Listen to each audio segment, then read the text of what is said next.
multitasker. I can wash dishes and do laundry. I can roller skate while walking my dog. I can even order lunch while doing my homework. But I can't use my phone while driving. A distracted driver is one of the leading causes of death in the United States. So when it comes to driving, please, don't be a multitasker. Don't drive distracted. A message brought to you by the National Highway Traffic Safety Administration, Project Yellow Light, and the Ad Council.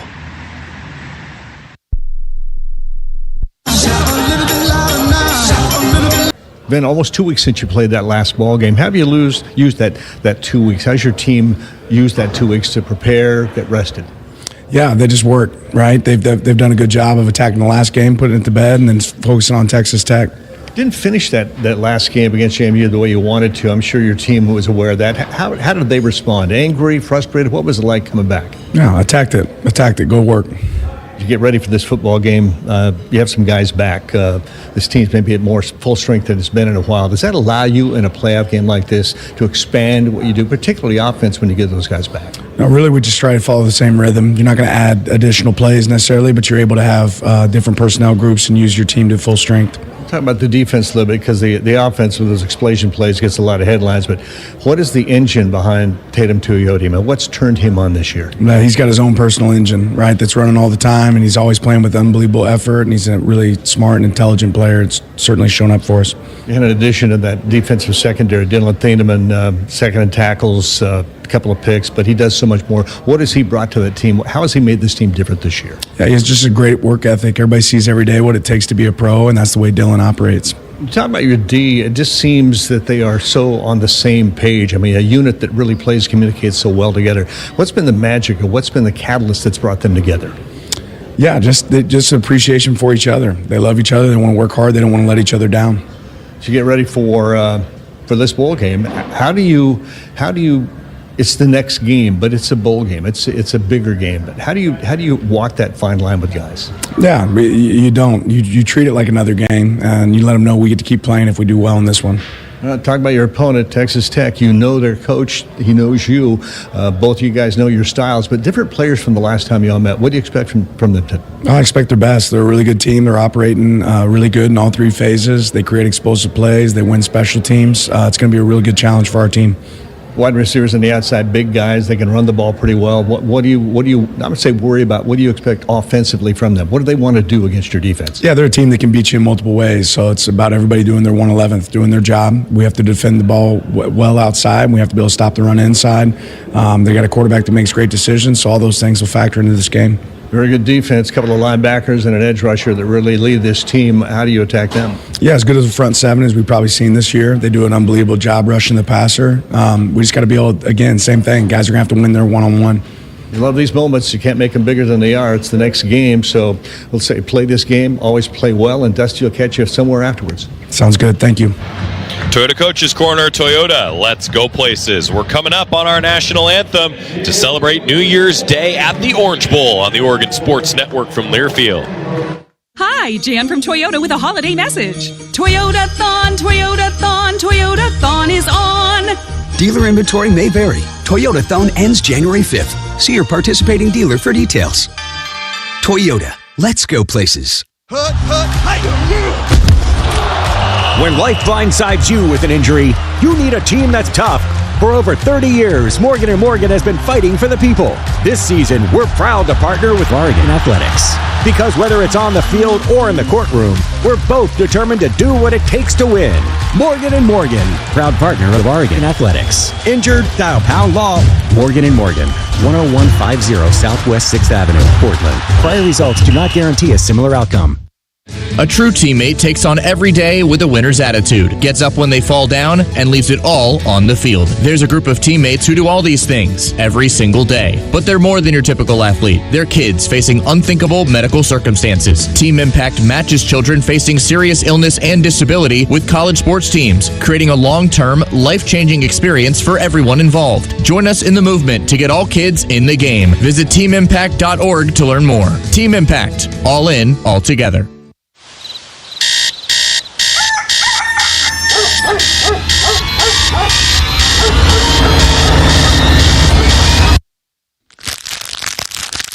Hear that? Exactly. That's That's the sound of McDonald's Extra Value Meal. Sausage McMuffin with egg, hash brown, small hot coffee, and sweet golden silence. All for only $5. Price and participation may vary. Promotion pricing may be lower than meal pricing. Ba-da-ba-ba-ba. Hi, Jan from Toyota with a holiday message. Toyota-thon, Toyota-thon, Toyota-thon is on. Dealer inventory may vary. Toyota Thon ends January 5th. See your participating dealer for details. Toyota, let's go places.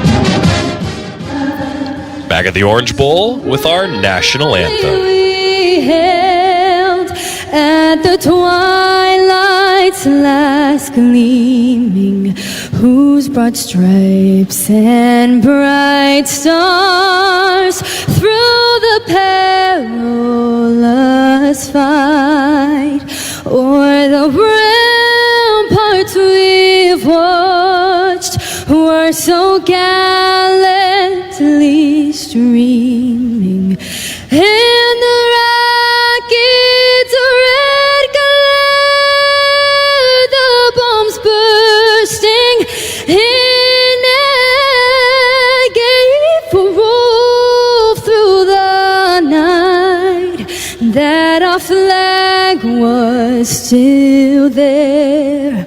Oh, say does that star-spangled banner yet wave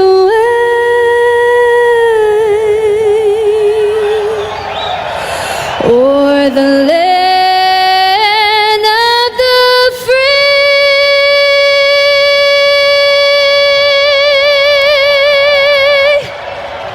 and the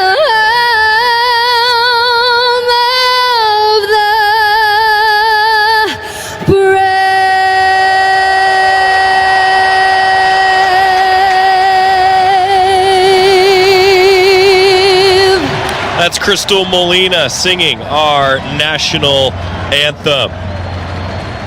It's about time for kickoff. Oregon, number 5 seed in the college football playoff, facing Texas Tech, the number 4 seed here in the CFP. It's a quarterfinal matchup on New Year's Day. The Ducks and the Red Raiders square off in the Orange Bowl when we come back. Dusty Hara is on the Toyota sideline alongside Mike Jorgensen. The voice of the Ducks, Jerry Allen, has the play-by-play. I'm Joey Mack signing off from the OCCU pregame show. More from Miami next on the Oregon Sports Network from Learfield. Coors Light is cold lagered, cold filtered, and cold packaged for a smoother finish. It's got that crisp, refreshing taste that makes every moment cheering on your team even better. Plus, the mountains on the bottles and cans turn blue when your beer is Rocky Mountain cold. So you never have to guess if your Coors Light is ready to drink. So crack one open, take a sip, and enjoy the game. Coors Light. Choose chill. Celebrate responsibly.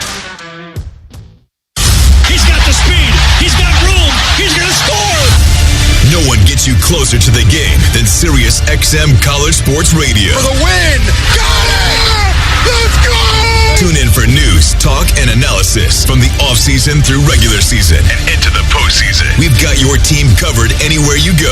Deep to center field! Oh, it's gone! Get a free trial at SiriusXM.com/College Sports Radio 2025.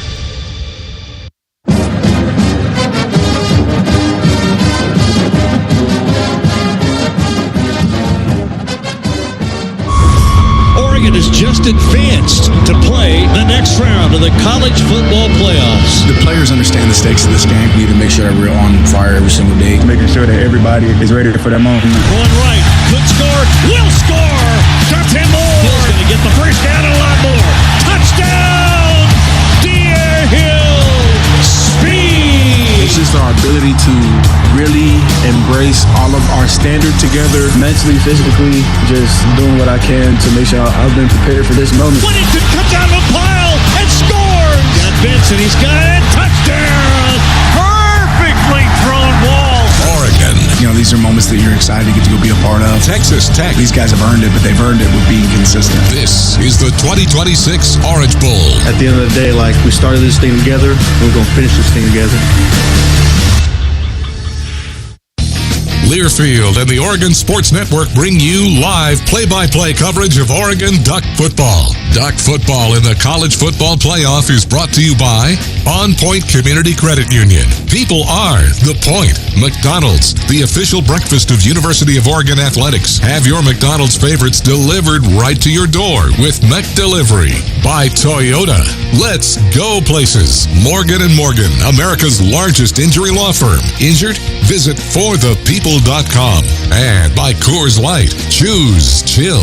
Proud partner of Oregon Athletics. It's game time on the Oregon Sports Network from Learfield. Now back to the Country Financial Broadcast booth and the voice of the Ducks, Jerry Allen.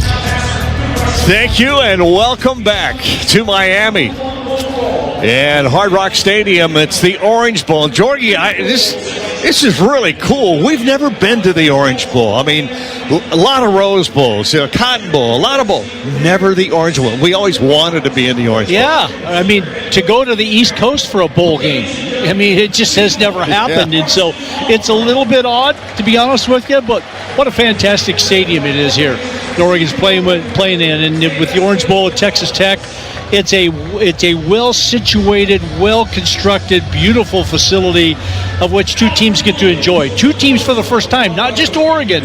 Texas Tech's first time here at the Orange Bowl as well, and first time in the college football playoff. So nice to be relevant at this time of the year, but you got to play big-time football when you get to this level because everybody has a chance that's left in the field to win the championship. Yeah, you're all at that same level. You're all the best. You're the best of the rest, and that's what's interesting about this. It gets down to very little things, usually not major things, little things that can decide a game. I say little things, fumble seems like a big thing. It's a little thing that builds into maybe a score, take a win opportunity to score. I'll tell you another big thing. I was talking with Jake Butt from the Big 10 Network before we came over here, and we both agreed, and he brought it up, Oregon's blocking by their tight ends and the wide receivers is exceptional. And he said that's a key because that will many times give you the extra 3, 4, 5 yards to get a first down to keep a drive alive. May give you a score because you get a key block from a wide receiver. He said not all teams' receivers block the way Oregon's do. He noticed that, and I think that's important. It is. I mean, downfield, those 4-yard runs become 14, 20, 30-yard runs when you block downfield. But, Jerry, I think you made a really good point. The Oregon's tight ends on guys like David Bailey, number 31, a sack machine, a tackle for loss machine.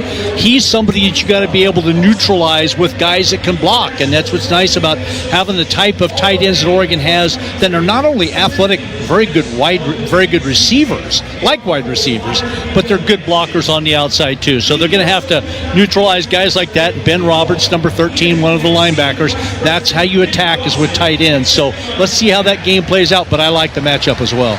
Dusty Harrod down on the sideline here at AT&T. We were talking earlier in the booth about the quality of this Texas Tech defense, and then you mentioned Oregon's defense and how similar they both are in the numbers game. Dusty?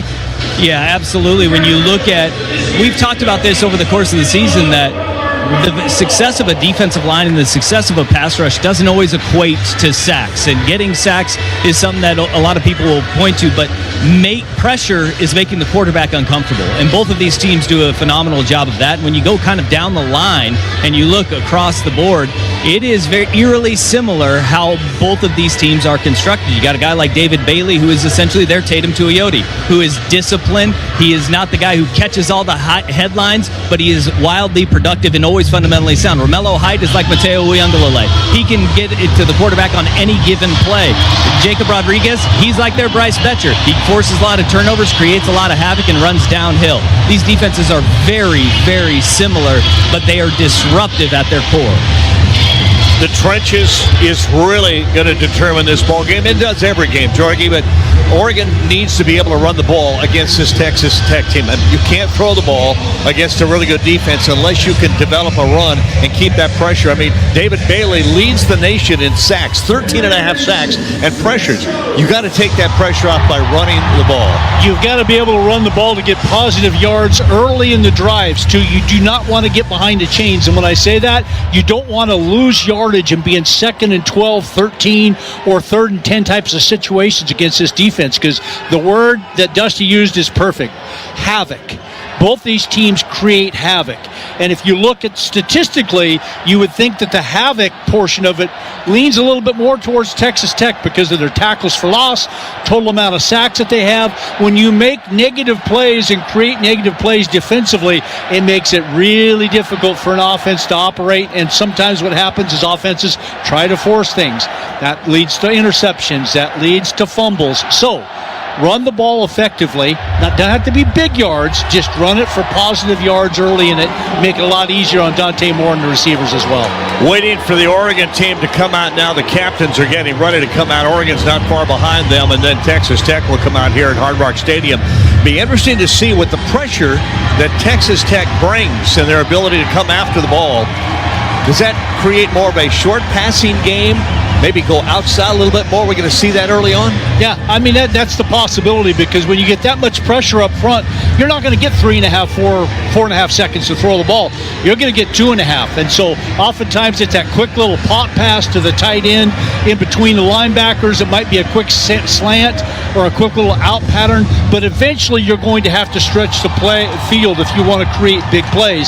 That's when the offense is going to have to be able to protect Dante Moore. Here come the Ducks out of the tunnel. Not seeing that big Harley lead them, but head coach Dan Lanning right out in front of them as they haul out Dusty Hera down below. You're close to them as they come out. Fire out of the tunnels, smoke out of the tunnels. That's got to be an emotional feeling down there on the field when you're standing by them when they come out. It is, man, and you can see the nervous energy that is in this building, and it's not bad nervous energy.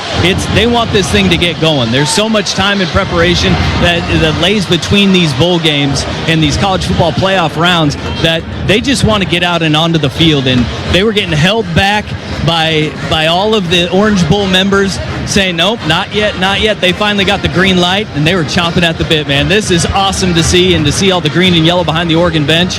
Boy, these fans are showing out here in Miami. Oregon's captains have come out. They are standing on the Oregon sideline waiting to go out for the toss of the coin. The Texas Tech team has not come out, but their captains have not come out. Normally the captains come out ahead of time, and they'll have that flip, and then the rest of the team comes out. Here come the Red Raiders captains out. Now they're all in black.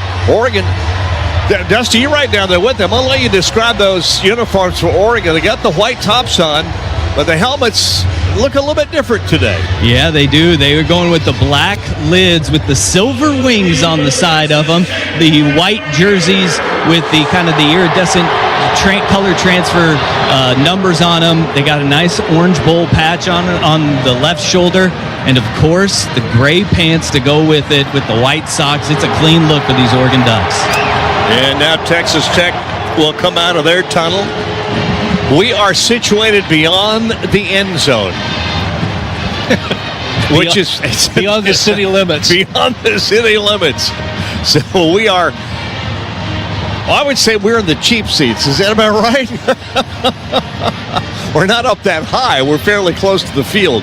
But we're not anywhere near looking at the field from the side. We're kind of looking at it from the corner behind the end zone, so it's a little more of an awkward view than we normally get, but this is the normal radio booth for NFL games, so this is the way they do it now. Great surface. Captains coming out now for Oregon. Bryce Betcher, Bear Alexander, I believe Mr. Benson is out there as well. Malik Benson and Emmanuel Bregnan, Oregon's captains. Number 128, Ford 75. Meeting in the center of the field. We'll pick up the toss of the coin as we go down to our referee, who is Jerry Bayones. He hasn't turned his mic on yet. Here we go.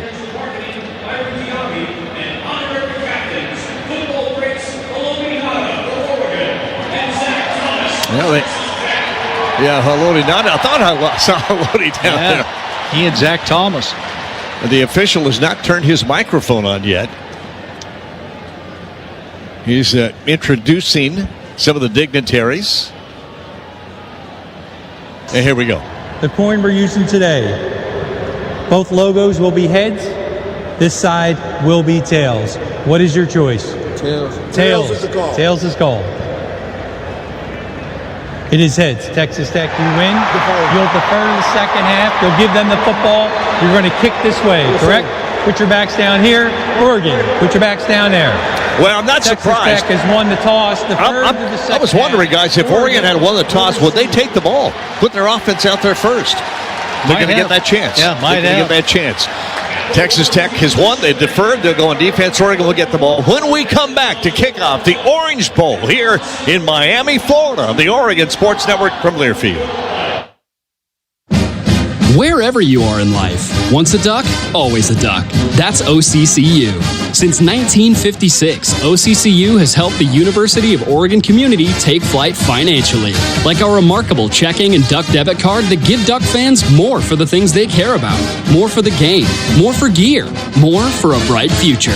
Earn interest, show your duck devotion, and start earning more today. Learn more at myoccu.org/getduckdebit. Hello, is this Pacific Source Health Plans? This is a health plan. I'm trying to reach Pacific Source. I know I'll get a person on the phone when I call them. What do you think I am? I mean, you sound like a person. That's what counts. Automated systems can do a lot, even sound a lot like people. What automated systems can't do is offer the quality our members rely on, empathy. When you call Pacific Source Health Plans, you'll talk to a person who cares. What did you say your name was? Nexa 9000. Hard Rock Stadium. So the Hard Rock restaurant, not far from our hotel on the bayfront here in Miami. The weather's been spectacular, cool. They've had temperatures in the low 80s most of December, except for the last 3 days, including today. It's dropped into the upper 60s. But it's blue sky and sunshine. Yeah, if you're in the sunshine, it feels like 80. No doubt. Whittington is deep down to our left, and Davison is the other one, up about 5 yards. Stone Harrington has kicked it off 102 times this year, 75 touchbacks. He has kicked one out of bounds. He'll kick from our right to our left and approaches the ball, and we are underway. Very high, going to go deep, and we'll go to the back of the end zone and out and come out to the 25-yard line. Dante Moore will have most of his weapons available today. Guys have gotten healthy. Not all healthy. Bumps and bruises take weeks and sometimes a month or more to heal after a long season, but they are relatively healthy. If you'll hear us call numbers 10, 13, or 31, very active defensive players. Linebacker, rush end. And it'll be Noah in the backfield. Send two receivers out to the right. Benson and McClellan from the 25. Dante snap, handed off right away. Whittington, nothing. Stuffed. Boy, that was in the backfield, really. Lee Hunter, who's a nose guard, 6'4", 330, got there when the ball did. It's almost like he came through unblocked. Came right through the inside gap, unblocked, made a play in the backfield, and there's a tackle for loss, of which Texas Tech gets a ton of. Empty backfield for Dante. 5 receivers, 3 out to the right, 2 to the left. On second down, back to throw. Time swings it out, caught by Johnson. The tight end's going to get a very short gain. Well, he'll get near the 28-yard line. Going to bring up third down and long. An aggressive defense. When you catch that ball, you got to get upfield in a hurry. You can't wait to make a move because of the defensive speed of Texas Tech. And the snap, back to throw again. Wanted to go over the middle. It is open. Catch by Johnson. Reaching behind and going all the way to the 45, across the 50 to the 45-yard line of Texas Tech. What a catch by Jamari Johnson. Had to go almost all the way to his left, going to his right to make that catch. The tempo was what caught Texas Tech not quite ready. Here's the snap and a quick throw out with a screen. Sadiq's got it, trying to pull away from an ankle tackle. Cannot. He'll get a yard, maybe 2. To to the 44-yard line. On the stop for Texas Tech is the strong safety, Brandon Jordan. The guy who played against Oregon in 2023. He was number 27 at the time. This year he's number 7. Got a good open field tackle there by Texas Tech. Pickup of about 1. Second down and long. Whittington still in the backfield on second down. Dante spreads receivers out left and right, close to the right formation. And here's a fake pitch. Throw it left. Catch made by Sadiq. Will get a first down across the 35 rather, to the 33-yard line and out of bounds. Fake pitch to the right, and then Sadiq crossing across the formation gets open on the Texas Tech sideline. Dante Moore put that ball on the money. Oregon up to the line of scrimmage quickly again. 3 receivers strung out to the right. Dante Ruddy on first down. Snap made. Back to throw again. Steps, throws, open receiver. McClellan with a grab inside the 25 to the 23-yard line. And the Ducks on the move. Just short of the first down. No, they got it. Just a simple curl pattern is all that was. And they're going fast. And good protection. 2 receivers out to the right. 1 left. Back to throw again. Going fade route corner of the end zone. Benson. Did he get it? No, I don't think they're going to give it to him. Close to being a touchdown. Just could not quite hold on. Could not pull that ball in. There was just enough hand checking going on in there. Perfect play, though, by the defensive back. And Benson could just not squeeze it long enough to get that touchdown. Very close. Very close. Second down and 10 from the 22 of Texas Tech. We are just underway here at Hard Rock Stadium, the Orange Bowl. Dante looks like he's going to go from under center. Everybody in tight. Receivers each way, but close to the formation. Turn and hand it off. Whittington goes outside. Almost got away. He'll go to the 21. He was a tackle away from being gone. It was a great play by Brendan Jordan. It was. Jordan came up, made the open field tackle one-on-one. And when you're a defensive back, you have to make that play in the open field in this game, regardless if you're a Duck or a Texas Tech Red Raider. 3rd down and 8. From the 20, right on the 20-yard line. 3rd down and 8. Dante. 2 receivers to his right. Out to the left is Benson. He's got Sadiq and McClellan out to the right. From that shotgun, Whittington sets up to Dante's right with a motion to the formation. Snap and back to throw. Pressure gets to him. Takes him down. David Bailey, that defensive end. And that might take Oregon out of field goal range right there.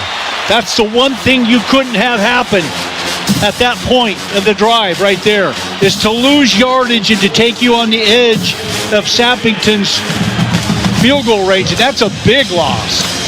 They're going to go field goal try from the 32-yard line. They'll put the ball at about the 40. Dusty Hare, this is going to be near a 50-yard try. Absolutely, and right there, Alex Harkey having to look in at the ball as the right tackle with the silent count, because the crowd's so loud here at Hard Rock Stadium. Took his eyes off Bailey. Snap, kick on the way, almost long enough. He got it! Just over the crossbar. 50 yards on the field goal by Atticus Sappington. And the Ducks strike first. They move the ball against Texas Tech. But Texas Tech, big sack, kept it from maybe getting the touchdown. But they got points. At any rate, we'll come back and detail the drive. 3-0 Oregon with 10:41 remaining here in this first quarter. It's the Capital One Orange Bowl. We're in Miami, Florida. And this game is underway on the Oregon Sports Network from Learfield. Your burger is served. Thank you. And this is our finest Pepsi Zero Sugar. The sweetness of Pepsi perfectly balances the savory notes of your burger, while the citrus and carbonation elevates the taste for a truly stunning flavor profile. Now that is one perfect combination. Burgers deserve Pepsi. Pepsi is proudly distributed by locally owned Bigfoot Beverages. Go Ducks, drink Pepsi. As a local community credit union founded by teachers, OnPoint is committed to supporting the students and faculty at the University of Oregon. And on game day, we're right there with you. On the field, in the bleachers, and in the classrooms. Drop by one of your local branches today and discover the many ways On Point can help support your financial well-being. On Point Community Credit Union. People are the point. Federally insured by NCAA. Equal housing opportunity.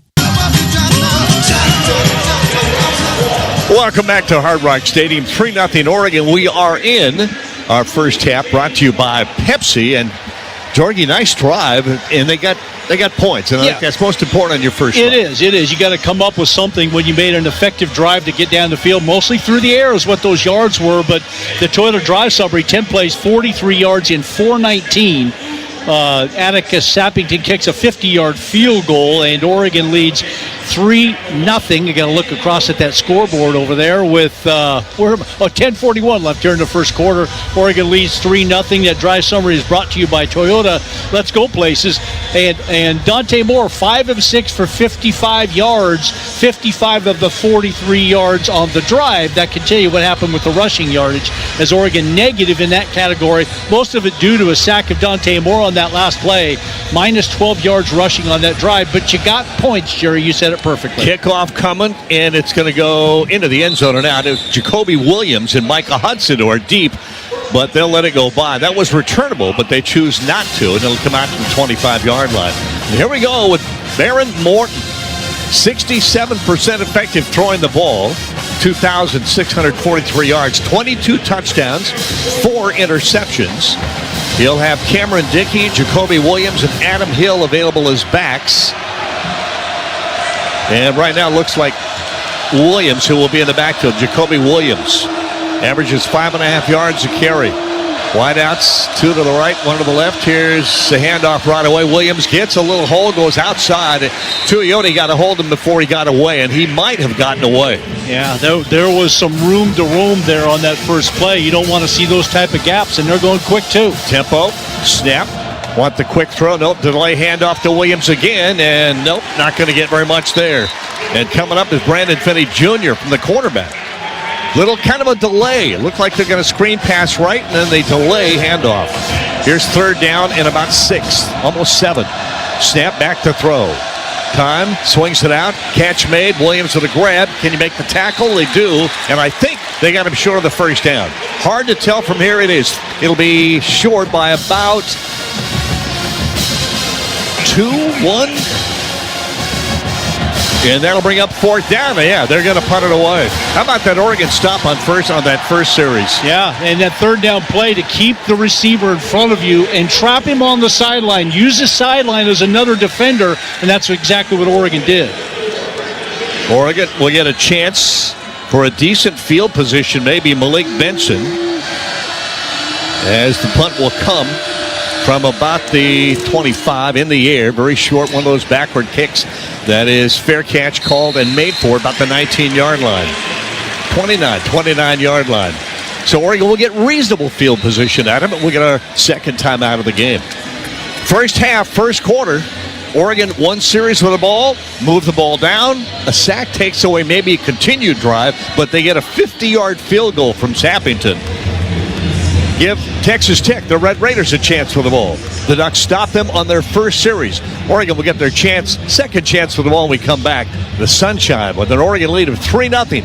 First half brought to you by Pepsi here on the Oregon Sports Network from Learfield.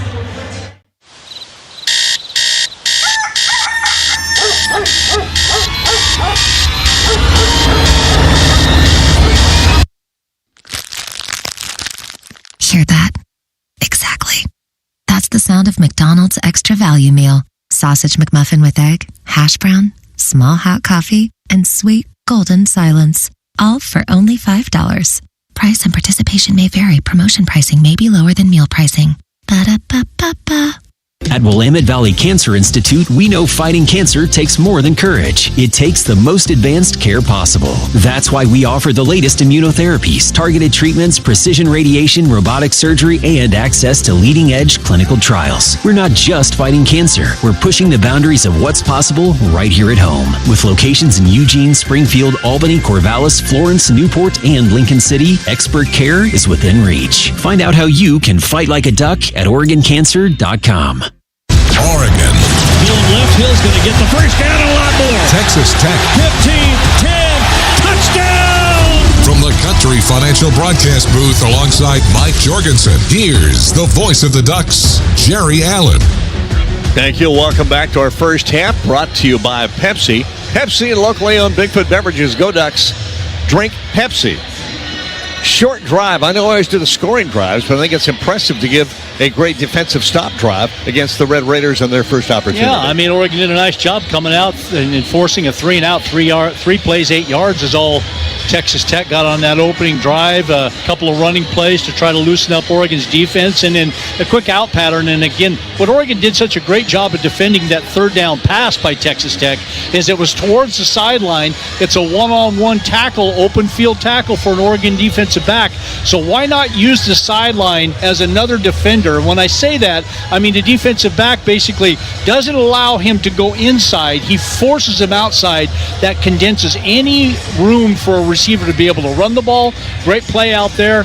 Forced a punt, and Oregon gets the ball back and see if they can get the offense going again. Joe, you got Sappington's numbers lately, huh? Well, he's been automaticus, as we've been calling him. He was 4 for 4 against Washington, made his one against James Madison, did not have to kick a field goal against USC and Minnesota, made all 3 against Iowa guys. The last time Atticus Sappington missed a kick, it was in the loss to Indiana when he went 2 for 3. Still first down Oregon, 29-yard line, their own. Go wide out left, and then 2 running back, De'Aaron Hill and Davison in the backfield. On that shotgun, Dante ready for the snap, got it, and going to hand it off. Hill going left. He'll try to cut it up. Not a lot of running room out to the left-hand side. Gets a couple, and we'll bring up second down and long. It's a formation and a play that Oregon runs often out of that formation, and to me, it's Texas Tech. It would come up the line of scrimmage, and I would say 90% of the time, De'Aaron Hill's going to get that ball going the opposite direction that he's lined up, and he did on that play. Corey Moore will come in and split wide out to the right. We're a long way from the field on this. We're at the opposite end of the field, and Ryan Milano is my spotter here, made the trip with us, and if it weren't for him, we'd be in trouble today because it's hard to see what we're seeing. It's Davison in the backfield with Dante on second down at about 8. Snap. And wants to throw a little screen that is blown up. Boy, just great defense. There was absolutely nothing there on that screen. That was going to be a little one-man screen to the outside. Yeah, and it's an automatic throw if you're Dante Moore, and we saw it last night with Miami and Ohio State. Sometimes that automatic throw can be really dangerous out to the left, and Texas Tech blew that play up completely. Cole Wisniewski on the tackle, and it is third down and long. Ducks on third and long. Send 2 receivers each way. Dante, snap and straight drop to throw. Kahn throws it out, catch Davison. Going to get a first down. He goes almost out of bounds, and he did step out of bounds just across the 45-yard line, making the 42-yard line. Boy, he almost got away. Got open in the flat. And when he broke that tackle right in front of the bencher, it looked like he got away. Yeah, Wisniewski saved what would have been a touchdown. 2 receivers out to the right, 1 to the left. And hand the ball off. Davison's going to go up the left side, across tackle, not going to get much. Nose guard Lee Hunter on the stop. Just about every member of this Texas Tech team has multiple sacks. They all are very aggressive, very aggressive. And sometimes you can play that over-aggressiveness to your advantage. Yeah. Lee Hunter is a big human being. He's just disrupting things. He's out of the game right now. First down, 4 receivers out to the left, 2 to the right, empty backfield. There's actually linemen out there. Oregon's going to go with a real razzle-dazzle here. Then the ball's batted into the air and knocked incomplete. David Bailey, and I'm not sure what that formation was. Dusty Hare, what was going on down there? Yeah, they sent left tackle Isaiah World out and split him out at wide receiver, trying to create a numbers game where you can spread out that defensive line that likes to pin their ears back and get to the quarterback. And right there, they got the look that they wanted. David Bailey just elevated and got his hands on the ball. Yeah, Malik Benson's open, but David Bailey knocks it down. Third down and long. Ducks at the 45-yard line, left hash.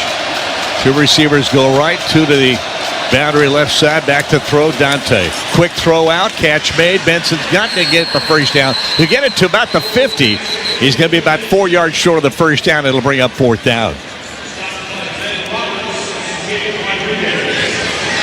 And I saw 3rd down on the sideline marker. It might have been only 3rd down. No, it is 4th down. It is 4th down. Oregon's leaving their offense on the field. Oregon is leaving their offense on the field on 4th down and about 3. Try to draw them off sides maybe here. 4th and 3. Dante Davison to his left. Snap of the ball. Back to throw. Quick throw. Catch made, but is it there? It is for the first down. What a grab, but what a throw by Dante, and what a gamble by Oregon. What a gamble would have been the first thing I would have said there before the throw and the catch. That's a big-time play in a big-time part of the game. Sadiq with a great catch on the outside. Just enough for the first down.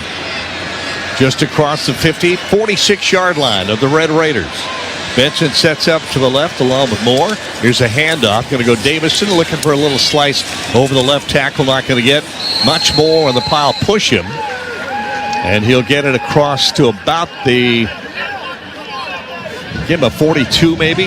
Boy, if you can figure out some way to create a running game against this Texas Tech defense, then you're going to start moving the ball in a hurry down the field. But they are salty against the run. 41-yard line, 2nd down. And about 6. Get him almost 4 on that first down run.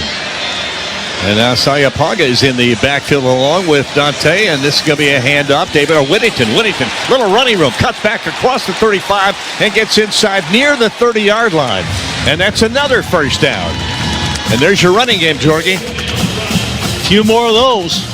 That's the first really nice run that they've had up the middle right there with Whittington. Saliapaga way outside of the right, trips receivers. Back to throw. We got a penalty flag down. And Dante's going to throw this ball away. Just launches it almost up into the crowd. And this is probably going to be a hold on Oregon. It is. First penalty of the ball game.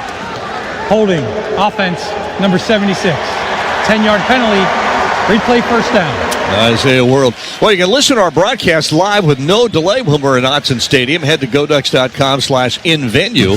Catch every call in real time. Brought to you by Learfield and the Sportsbug Network. Yeah, Isaiah World just tackled his guy.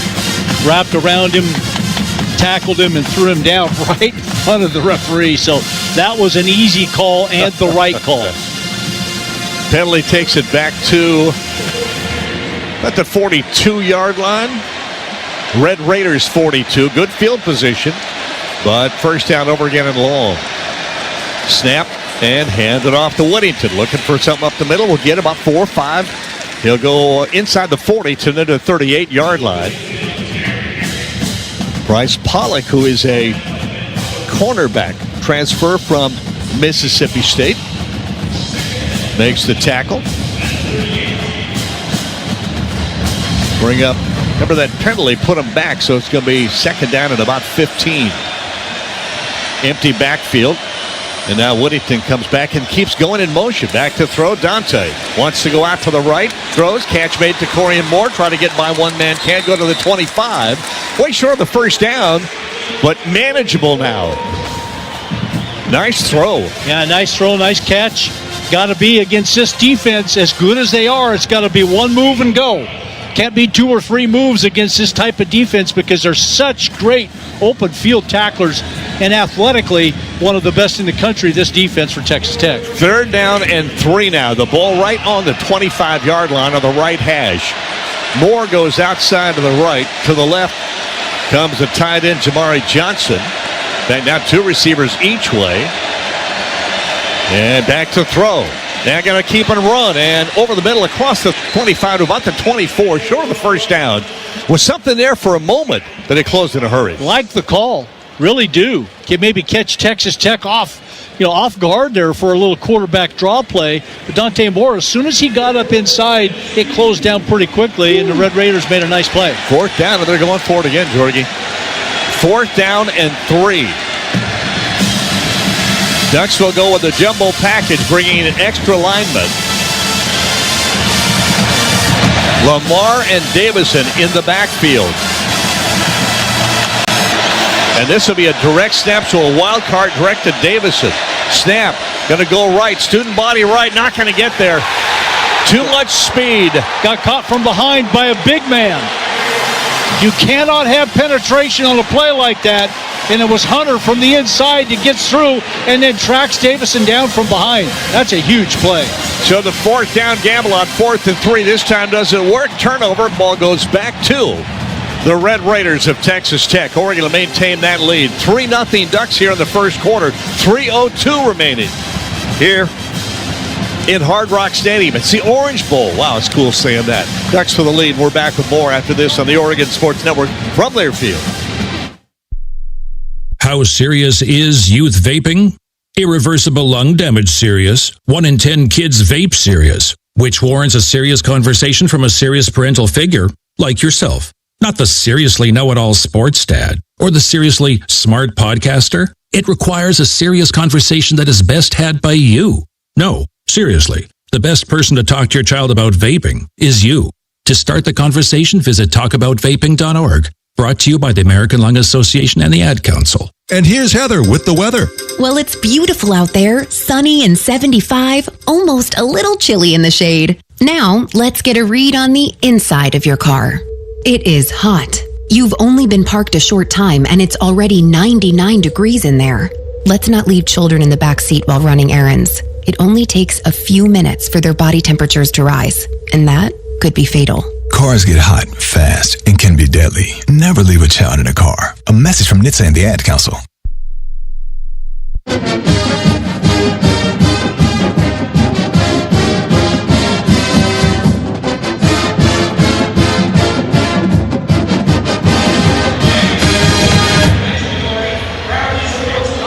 Welcome back.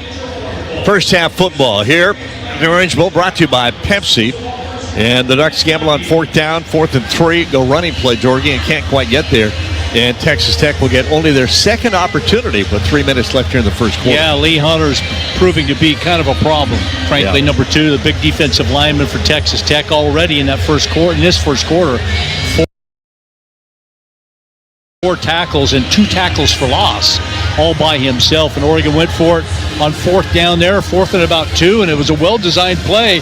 But Lee Hunter just slanted towards the direction that the play was being run, and Isaiah World really couldn't even get a paw on him. He was across his face so quickly, and he ran Jordan Davison down from behind. So Texas Tech takes over in their own territory with Oregon leading 3-0, 3:02 left here in the first quarter. Today's game brought to you by Pacific Source with health coverage for individuals, families, employers, and Medicare eligibles. Pacific Source, local health plan that does what's right, not just what's required. Baron Morton at quarterback. And Dickey going to get the ball. No, got a quick pass on the outside, try to slide in. Got to get a tackle, and he is going to get help good.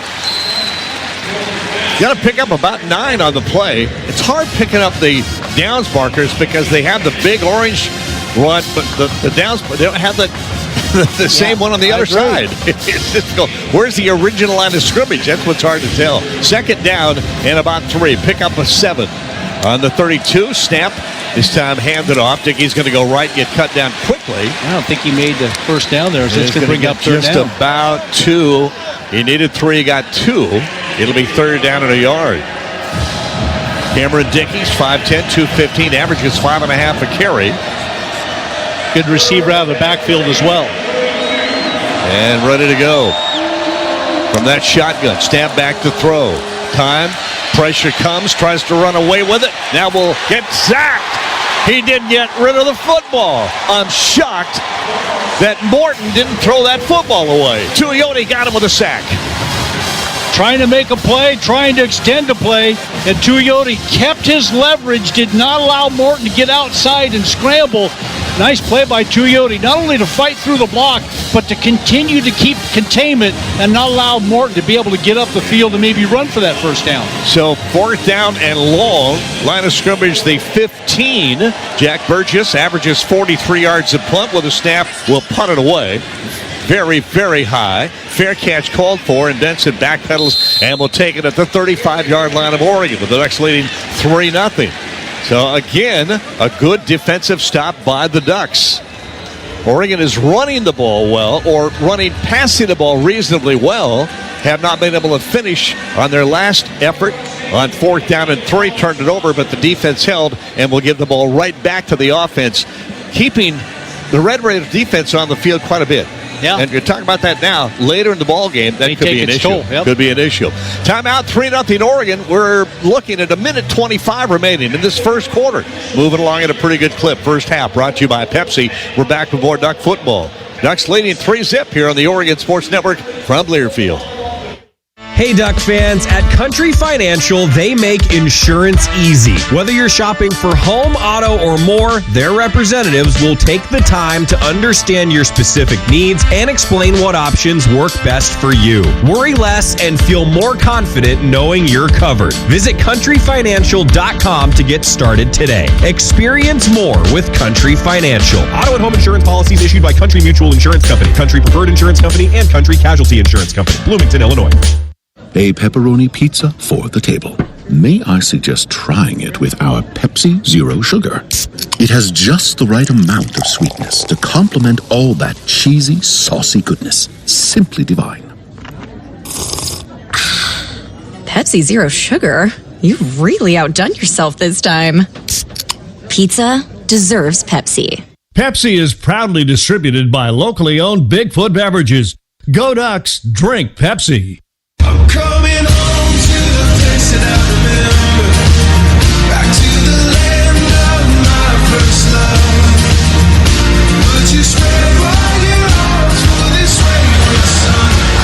Welcome back to Hard Rock here in Miami, Florida. It's the Capital One Orange Bowl. Wow.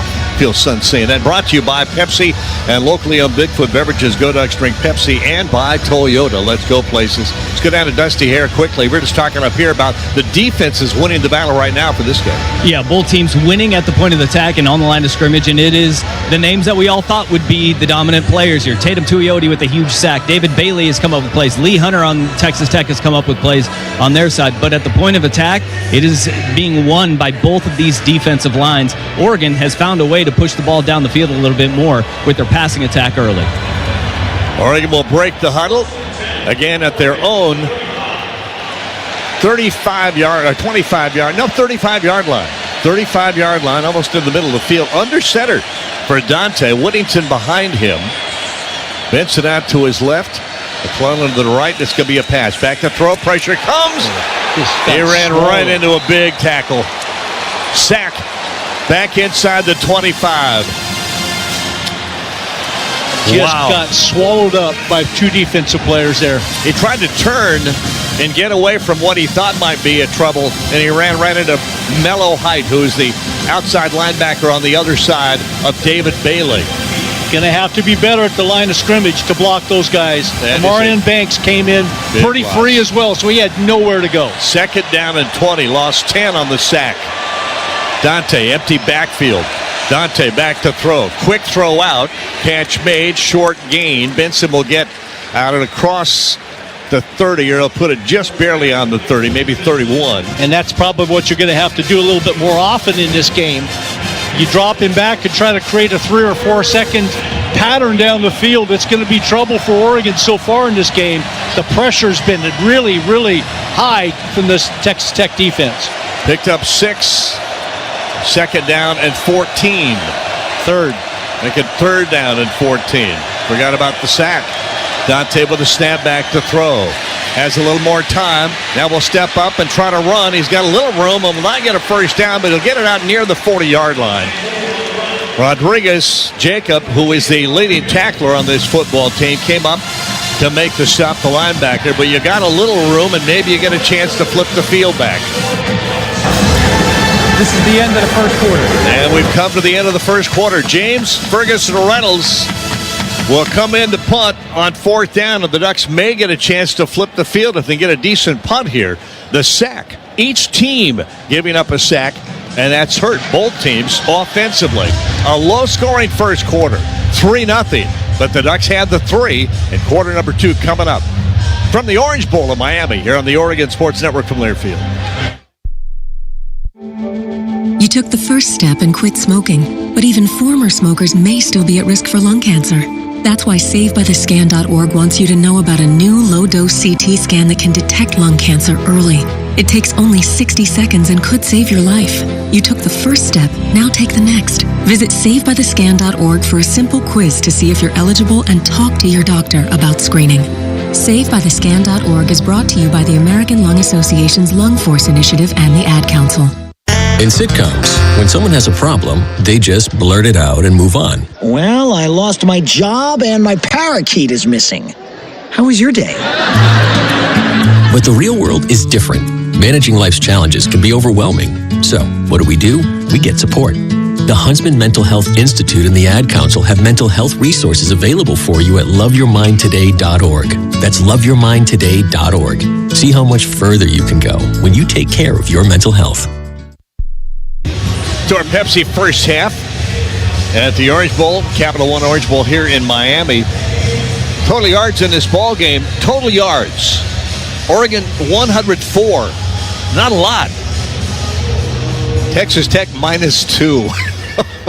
So doing the job. Yeah, Oregon's defense has done a good job. We got to continue to do that. But right now, the speed of Texas Tech along that defensive front, Lee Hunter, David Bailey, and Mello Height, really something else. Oh, boy, aren't they, though? And the linebackers mopping up the next level and open field tackles by the defensive backs. It's been really impressive. Even Oregon statistically owns it. Right now, Texas Tech does not have a first down yet in the game. We're into the second quarter, so good job, defense. You got to continue to defend. Talked about the down markers. The down markers, usually both ends are quite bright orange and a big X. I mean, you see them very well. They only have one mark like that here, and then the downs markers with the numbers 1, 2, 3, and 4 is a very small box by itself.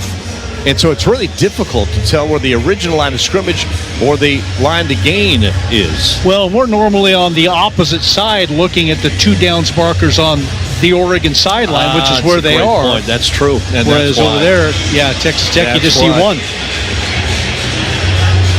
Did not think about that. Oregon will punt it away. James Ferguson Reynolds with Christian Gentry deep. No, Jacoby Williams is the deep man at his own 20. Snap, comes to rush, punt away, very high. Fair catch called for and taken at about the 20-yard line. Pretty good rush put on, too, by Texas Tech. And James Ferguson Reynolds can either run a little bit if he has time and kick it, but he's so good realizing what's coming, he can get that ball off in a hurry. Well, that's the thing, Jerry. I think that one, obviously, that punt, I wouldn't say it was hurried, but he had to hurry it because he knew there was a lot of pressure coming in. That's what's so great about being able to keep your eyes up and punt the ball at the same time. Three receivers spread out to the right, one to the left. And empty backfield for Morton. Motion man comes from the left to the right. Going to hand it to him. Yep. I think he's going to get hard pushed to the left-hand side. A big pile will stop him after a very short gain. He was the motion man. Everybody spread out. Then Dickey came in motion, circled around behind his quarterback, and then turned upfield, took the handoff. Got more than I thought. He got about 3, almost 4 yards. Bring up second down. Dickey stays in the backfield. Morton sends a motion man across to the right. On the snap, back to throw. Looking left, throws it left, and it is picked. It's intercepted.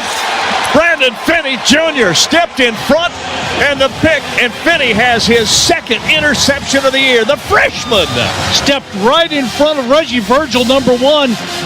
That ball tried to be thrown outside. It looked like Bear Morton tried to throw it outside on an out pattern, and man, I'll tell you, it was read perfectly out there, perfectly for the interception. Downstairs, Toyota sideline Mike Dusty Harrop. Brandon Finney Jr., our pregame show interview this week, and one thing that we talked about was his football IQ. He has a great feel for the game, but he said the most growth that he's had this season is watching film and learning tendencies of the opponent. And right there, that was a tendency that he saw, jumped that route, and ended up getting the ball back for his offense. Oregon will send Moore way out to the left, McClellan inside of him. And then the two tight ends come to the left. In the backfield, Davison to the left of Dante. on first down at the 32 of the Red Raiders. Snap, protect. And Davison up the right side, very short gain. He'll go inside of the 35. No, yeah, about 32-yard line. Boy, Poncho got bent over backwards there, and I was afraid that he might lay on the ground for a little bit, but back up he is.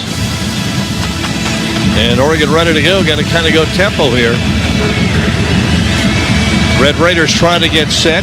Both tight ends go to the right. Receivers out to the left. Dante Davison behind him in the pistol. Now Sadiq goes and sets up to the left H-back shot. And ball popped loose. And Dante is able to get back on it. Did he? I think.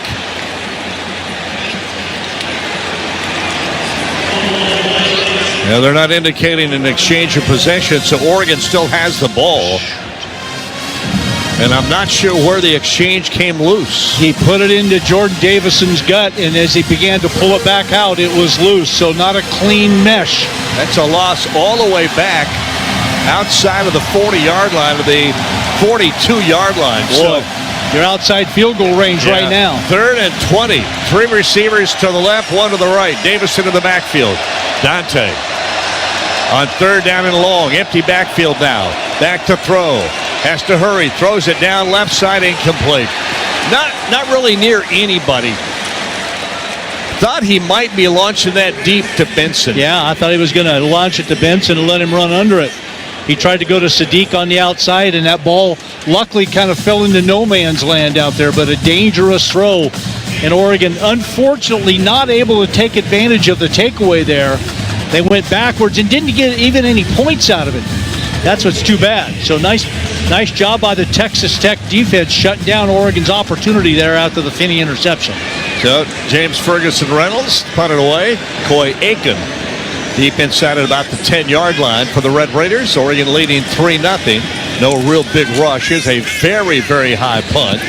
And ball bounces inside the 10 and will be downed inside the 10. Well done by Ferguson, and great job by Oregon to get down underneath that punt and stop it from going into the end zone. Dalen Austin gets credited. That'd be the 6-yard line. So Texas Tech's Red Raiders, deep in their own territory, survive a turnover in their own territory. Oregon gives it back, and we're into the second quarter. Where are we at? 12:44 left. Still 3-0. A lot of people said this week this may be a very low-scoring football game, especially in the first half. Right now it has been, no doubt about it. First half brought to you by Pepsi. We're back with more. Ducks 3, Texas Tech 0 from the Orange Bowl on the Oregon Sports Network from Learfield. You hear that? That's the sound of Pepsi Zero Sugar. The better tasting, more refreshing Zero Sugar Cola. Listen to that endless pour. If it sounds this good, just imagine how it tastes. So good. Pepsi Zero Sugar. Let your taste decide. Pepsi is proudly distributed by locally owned Bigfoot Beverages. Go Ducks, drink Pepsi. First Interstate Bank is the proud sponsor of the Community Hero Program. Throughout the year, Duck fans have been submitting stories about heroes in our community. And First Interstate Bank wants to recognize Summer Buck, a Navy veteran, female combat veteran, and proud Native American. Summer is a driving force for positive change in her community. She leads 2 nonprofits, writes grants for other organizations, and trains both nonprofit leaders and board members to succeed. Passionate about youth programs, she is launching a multi-million-dollar community center that will create lasting impact through strong partnerships. On behalf of First Interstate Bank, thank you, Summer Buck. Ducks. Gonna go to the end zone. Back shoulder throw. Red Raiders. He caught it. He caught that ball. That's a touchdown. From the Country Financial Broadcast booth alongside Mike Jorgensen, here's the voice of the Ducks, Jerry Allen. And our first half college football playoff brought to you by locally owned Bigfoot Beverages. Go Ducks. Drink Pepsi. Dusty Hare downstairs on our Toyota sideline. Mac, it's been a defensive struggle, but Oregon has been in position a couple of times to make a play or make a make something happen in a miscue. 2 big ones, a sack and a fumble. Yeah, I mean, you went over the total yards after that first quarter, and Oregon did get over 100 yards in that first quarter. They got 3 points out of it, but it's the negative plays that have kind of been the bugaboo, whether it's a hold or a sack or right there the fumbled exchange between Dante Moore and Jordan Davison. Those negative plays are the ones you cannot have against a defense as good as Texas Tech. 10-yard line for Texas Tech and Morton. Williams, running back, gets the ball running right, trying to cut it back. They'll get across the 10 to near the 12-yard line. Mr. Betcher. Always call Bryce Mr. Betcher at least once during the ball game because he deserves that recognition. Yeah, Ashton Porter in the game right now, too, right next to Amari Washington. Pick up a couple, second down and 8. And the snap. Hand it off again. Williams going to go right, and it gets away from the tackle. It comes back the other way, and it's got a rope. 40-yard line, sideline, 50, sideline, out of bounds in front of the Texas Tech bench at about the 32-yard line. Wow. That's all it takes is a play somewhere, and that is Texas Tech's first down. A play that was shut down at the point of attack. Yeah. And he reverses field and goes right by everybody. Betcher missed a play on the backside, and it was open field from there. Huge play. Missed tackle. They had him wrapped up. Great play by him to cut back and go the other way. Here's Morton at quarterback from the shotgun. Going to go back to throw. Has time. Pump fake, throws incomplete. Doesn't feel comfortable. Morton does not look comfortable back in the backfield when he's throwing that ball. He's got a little happy feet. Yeah, he does. Looking for somebody to come at him. That time he had time to throw the ball, but he just did not locate. Second down and 10. He's been a hot and cold quarterback all year long. When he's on, he's really on, but when he's off, it's the opposite. They go twins each way, left and right. 2 receivers now empty the backfield as Williams goes out to the right. And here's a screen pass over to Williams. Going to go right and get tackled really quickly. Gets a very short gain to about the 36-yard line. It's going to be third down and long. Jerry Mixon with the stop for Oregon. I think he still might be out of breath after that 50-yard run and when he caught that ball. Third down. Here's your opportunity to shut it down right here. And about 9. Ball at the Oregon 36-yard line. And Betcher's on Jacoby Williams, who's lined up as a receiver. Empty backfield, back to throw. Quick throw over the middle. It is incomplete, batted down. Mixon got in and got a hand on it, and downstairs very quickly. Dusty Harry, you saw that right away, huh? Yeah, absolutely. Jerry Mixon Jr. coming up and reading the quarterback's eyes. Very similar to what we saw with David Bailey when he had a batted down pass of Dante Moore. You're not going to get home, get hands up, and right there, Jerry Mixon comes up with a huge play.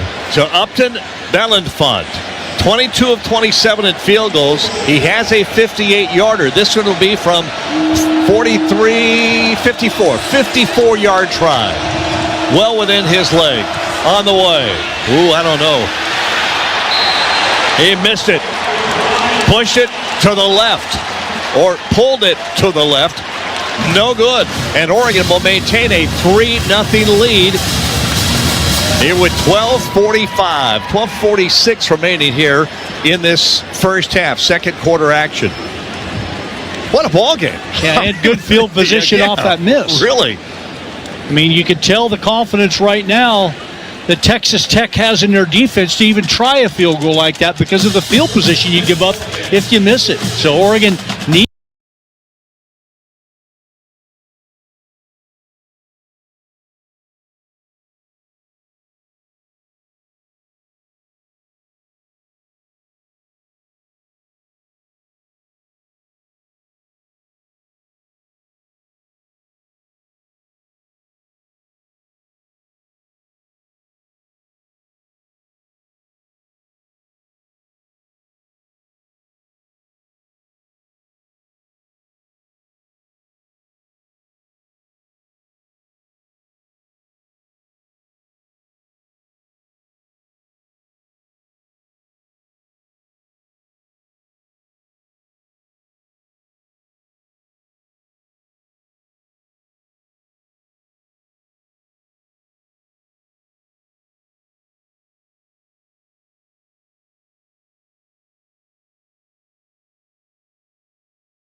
And availability. Allstate North American Insurance Company and affiliates, Northbrook, Illinois.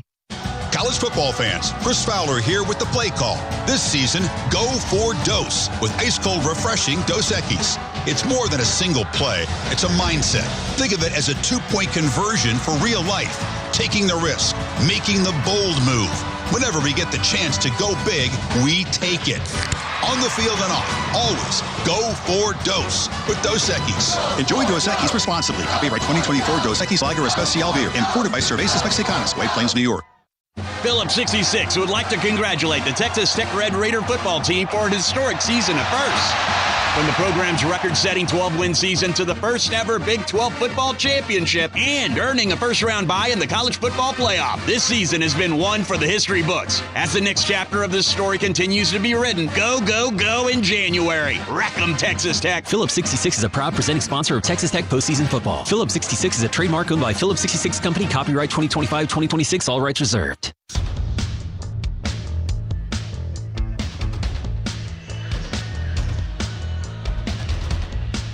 Back at Hard Rock Stadium, just outside Miami, the Orange Bowl here.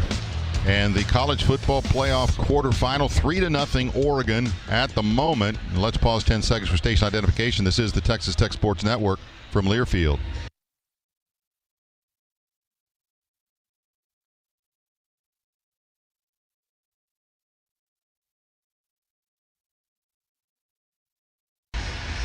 And actually, that play on the punt, John, made by one of their star defensive players. Yeah, you've got a couple of guys, a tight end, a backup tight end named Zach Grace, who wears 44, and also their edge rusher, Tatum Tuioti. And that's the guy that caught the ball on the fake punt. And man, that just, Red Raiders should have known that possibility was coming. It was clear they were going to do something like that, and came with a hard rush. 1st and 10, under center is Moore with Hill in the backfield. And the two tight ends bunched up on the left side. Moore changing the play. He's going to stretch right side, hands it off to Hill, tries to find room for Get It. Ben Roberts is there along with Jordan. And it's going to be a gain of very little. 2nd down and long again for Oregon here, as he got just across the 45-yard line to the 44. So a gain of 2. 2nd down and 8. Again, the two tight ends over here on this side and being joined over there by McClellan.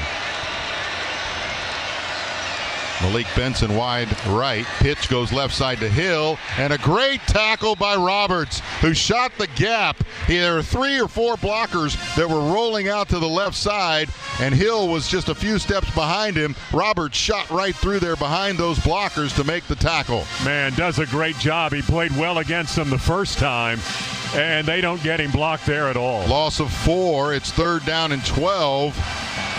The Raiders need to come up with another big defensive play here. You got Romello Height and David Bailey on the same side of the field. To Moore's right. On 3rd down with Whittington in the backfield. Moore back to throw. Does. Caught. Hit made at the 40. Driven backwards by Jordan. And that's going to be a couple of yards short of the 1st down again. They're going to keep their offense in this time. They've already made a couple of 4th downs, so they're going to try again. It's 2 for 3 right now, and again, they came in 64% on 4th down conversions. It's 4th down and almost 3. Amir Washington exits, and A.J. Holmes is back on. Red Raiders trying to get lined up here. Yeah, Boyd needing to go over and cover the tight end on the right side. Now Whittington in the backfield, shotgun for Moore, going to go back to throw. Oh, look out, running back. And running back has made the catch, Whittington.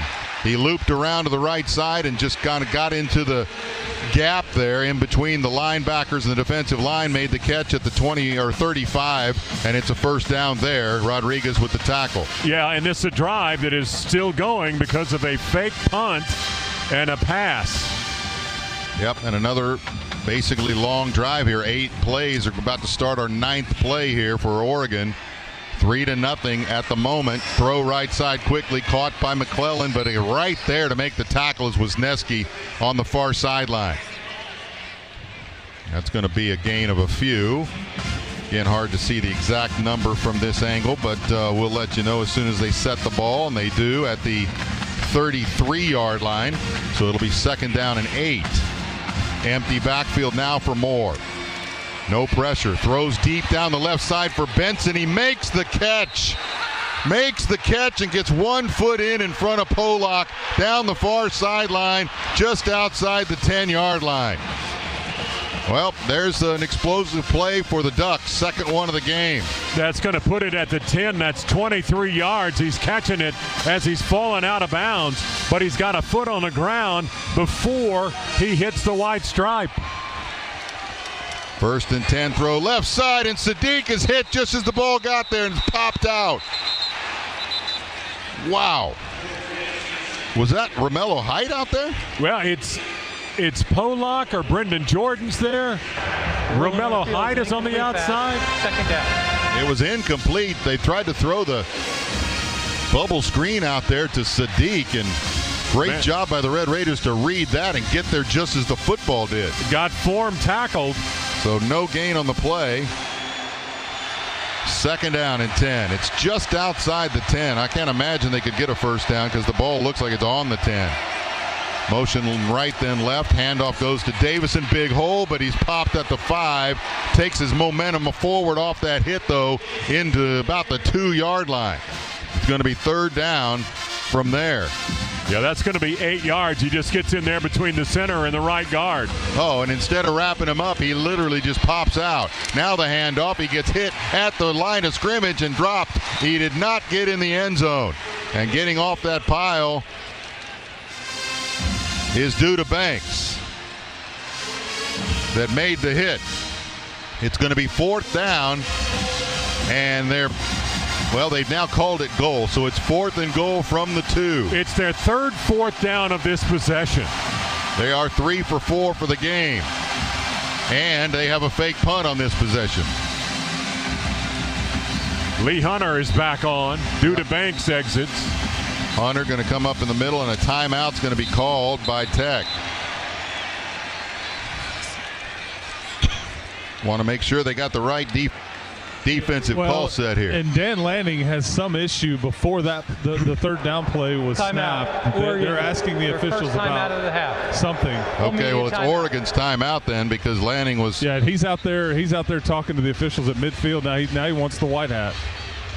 Because it was Tech that went off to the sideline first. Looked like they had called the timeout, but it was Lanning instead.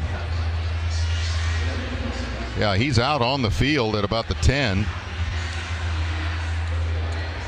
He's pointing towards some spot on the field. Again, ACC officials. And maybe it has to do with where the ball was originally spotted on the 1-footed catch, and that they feel like maybe they should have a 1st down, but several plays have happened then. I'm just guessing. I don't know, but they keep pointing over to something on the Oregon sideline. That's the only thing I can come up with. Well, and the ball is at the 2, so even if they had marked it another yard further, it wouldn't have been enough. Yeah. Anyway, we're just. But originally they did have the sticks up over there, so it didn't appear to be a goal-to-goal situation. Yeah. And then after 2nd down, they dropped the marker. Yeah, that may be it. Well, he's still out there, but it's too late now. I mean, it's. Yeah. That ship has sailed.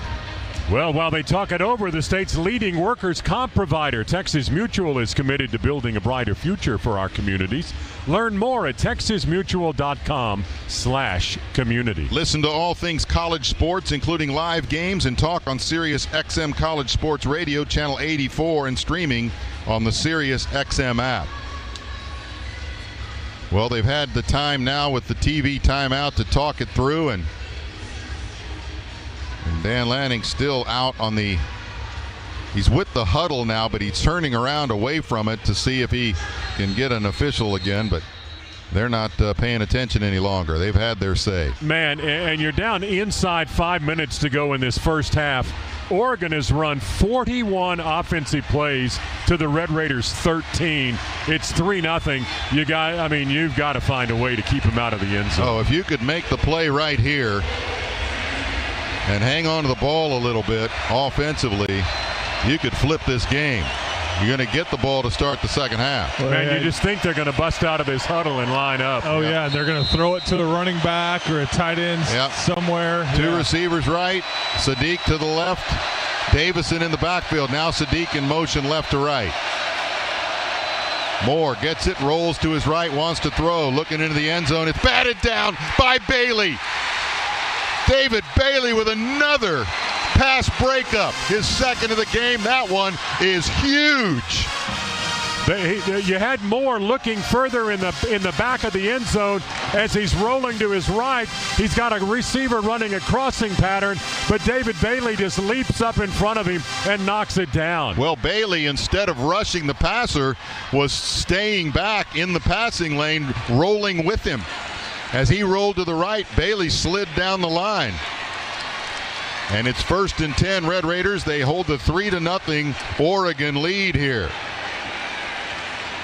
Late in the first half, 4:08 remaining now. Man, but you got to be careful. Yeah, you do. 1st and 10 from your own 2-yard line. Morton in the shotgun in the end zone. Got Dickey alongside. He gets the handoff, tries the left side, gets wrapped up at about the 5. And that was one of the backup linebackers, Devin Jackson, that makes the tackle. And it'll be 2nd down. And 7. Play action. Morton from the end zone. Going to throw deep down the right sideline, and Douglas tries to go up for it at about the 40 and cannot come down with it. Well covered over there by one of the cornerbacks. And actually they had 2 of them. They had a safety that slid over as well. I think Flowers was over there. Yeah, the ball's up in the air so long. You've got 2 receivers running down the field on that side on the throw, and the safety's able to get over there and help out. So it's 3rd down and 7. Morton still standing right at about the goal line. Steps up, makes a call to his receivers. Oregon showed blitz. Play clock down to 5. And he takes the snap. In the end zone, throws, middle of the field, caught by Carter, can't break the tackle, but has the 1st down at the 15. Terrence Carter with the catch, middle of the field. And it's a 1st and 10. The Red Raiders going with tempo here. Morton ready to go. Play action again. Looked right, now left, dumps it off to Dickey too low. He couldn't hang on to it. And Morton down on the ground, has to get back up. Slows things down. Yeah, that ball was tipped. He got hit as he's throwing it, but that's why it came out wobbly. Yeah, Thieneman came on the blitz on that one.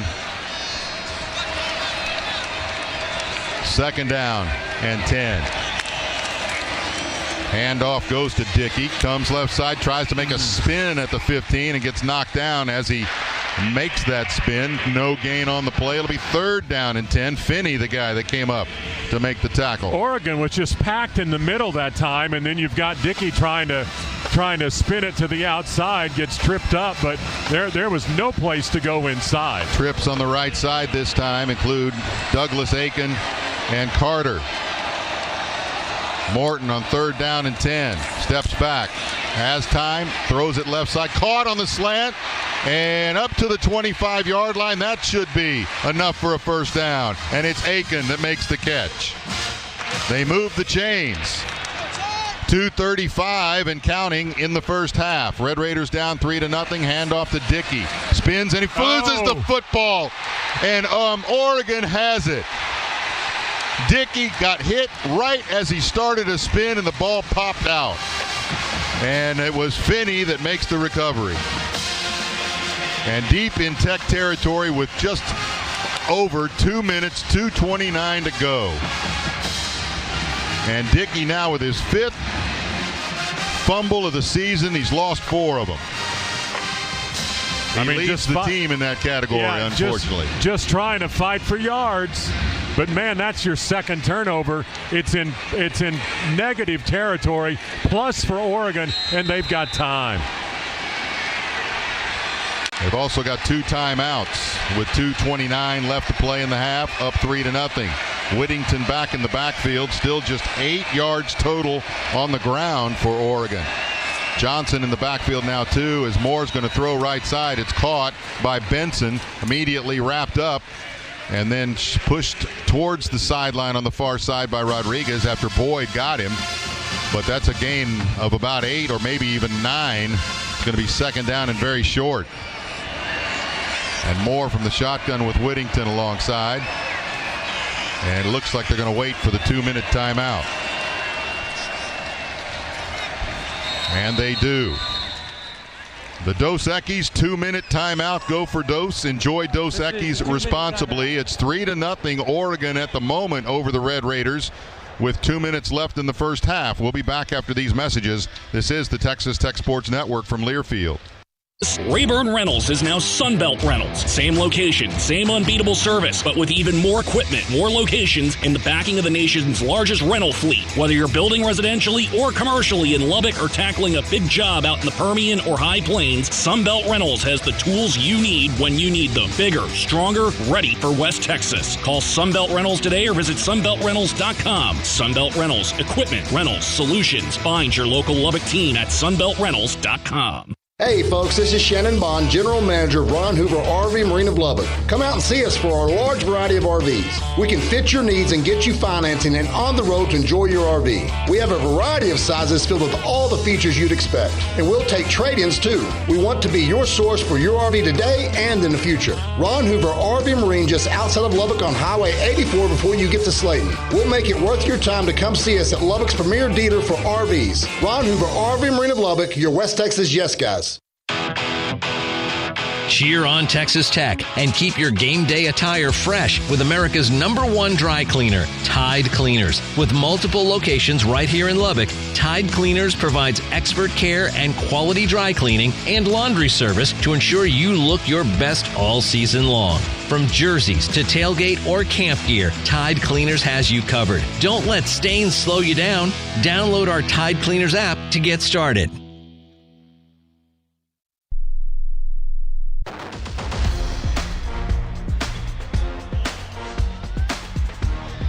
Final 2 minutes of the first half. Red Raiders trail Oregon 3-0. A team that came in, Texas Tech, one of the tops in the country at turnover margin, plus 17. And right now they're -2.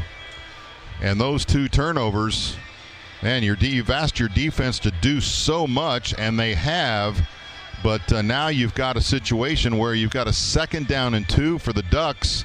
And the ball is at the Red Raider 21-yard line with those 2 minutes and 2 timeouts left. Here in this second period, Brian, you've had a Baron Morton interception, you have missed a field goal, and a Cam Dickey lost fumble. That's how your 3 possessions have ended, and your defense has just played great, but you just keep putting them in a bind.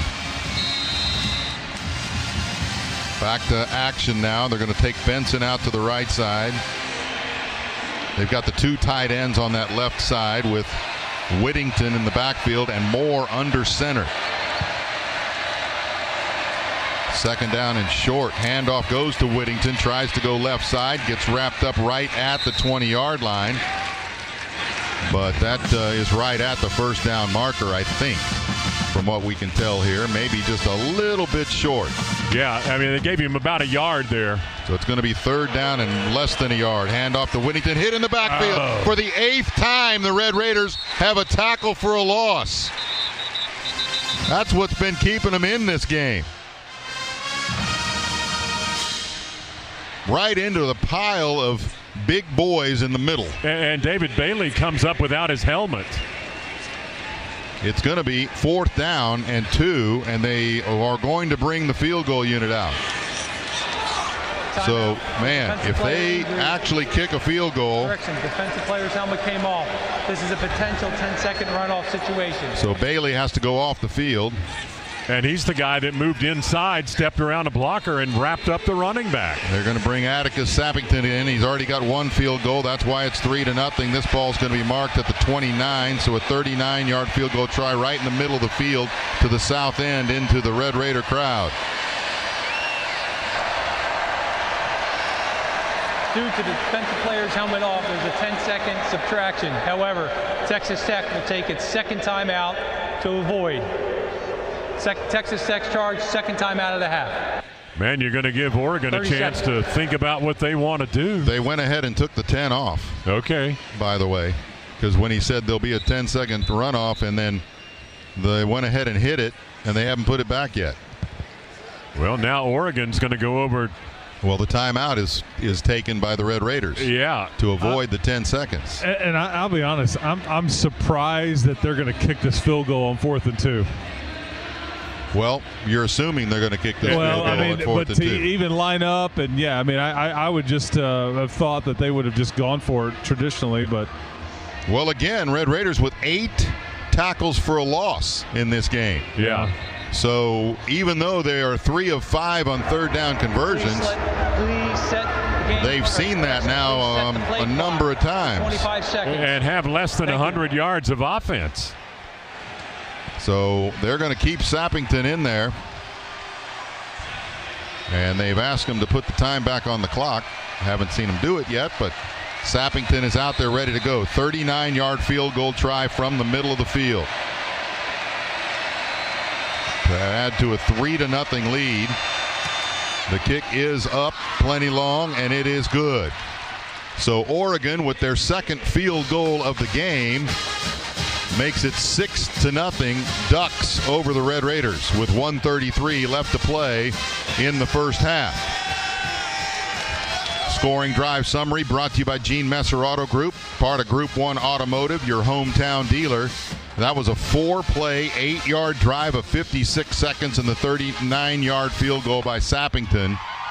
Again, it's 6-0 Oregon. But I tell you what, if you protect the football here, don't make another mistake and go to the locker room down 6-0, getting the football to start the second half. And maybe that's what Oregon is thinking, that their defense has played pretty well too. But man, you've turned it over twice. You've missed a field goal, and you're down 6-0. It could be a lot worse. And you've still got a chance here in the final minute and a half to maybe take the lead. Well, you also have a guy in Jacoby Williams who's gone 99 on a kickoff return before. If you're the Red Raiders, Sappington is going to kick it. And this is a team that'll give you a chance. And they do a bunch of shifting after looking like they were going to hold the ball on the kickoff. It is a end-over-end deep kick that sails out of the end zone after one bounce, so it'll be 1st and 10 from the 25 for the Tech offense that has only 82 yards in the first half, just 32 through the air, and the 50 that they have on the ground, most of it came on one run by Jacoby Williams. Yeah, who could not find room up the middle, broke the play outside, and ran across the midfield stripe to get into Oregon territory. But that is about the only Red Raider highlight. Baron Morton out. He's 5 of 10 for 32 yards and an interception. He's in the shotgun. And Jacoby Williams alongside. Going to throw quickly right side. Whoa. Carter made a defensive move. It was almost intercepted as Jerry Mixon stepped right in front of Carter, who was making a quick slant. Ball hit him in the hands, fortunately. Whew, that was close. Man, you had both guys reach up there and try to catch the ball. Carter didn't know Mixon was coming around him. Trips on the right side, and Carter now split to the left. But that ran 3 seconds off the clock is all. With the 2 mouthpieces hanging from his face mask. Morton going to throw. He pumped it right or left and then finally threw it. Virgil makes the catch and never goes to the ground, but they stop his forward progress at the 30. It'll be 1st and 10, or I'm sorry, it'll be 3rd down from there. Yeah, I think he double pumped because a Duck had jumped in the passing lane. Yeah, he had to drop his arm down and throw it sidearm to get it to Virgil. It's going to be 3rd down and 5. Clock is now down to a minute. And like you said, since they didn't get any time off the clock the first down, they're trying to slow things down a little bit here now. Aiken goes right to left in motion, and Morton, well, he's going to roll to his right, now run with it. And spins, dives forward to the 31-yard line, so he gains a yard out of it.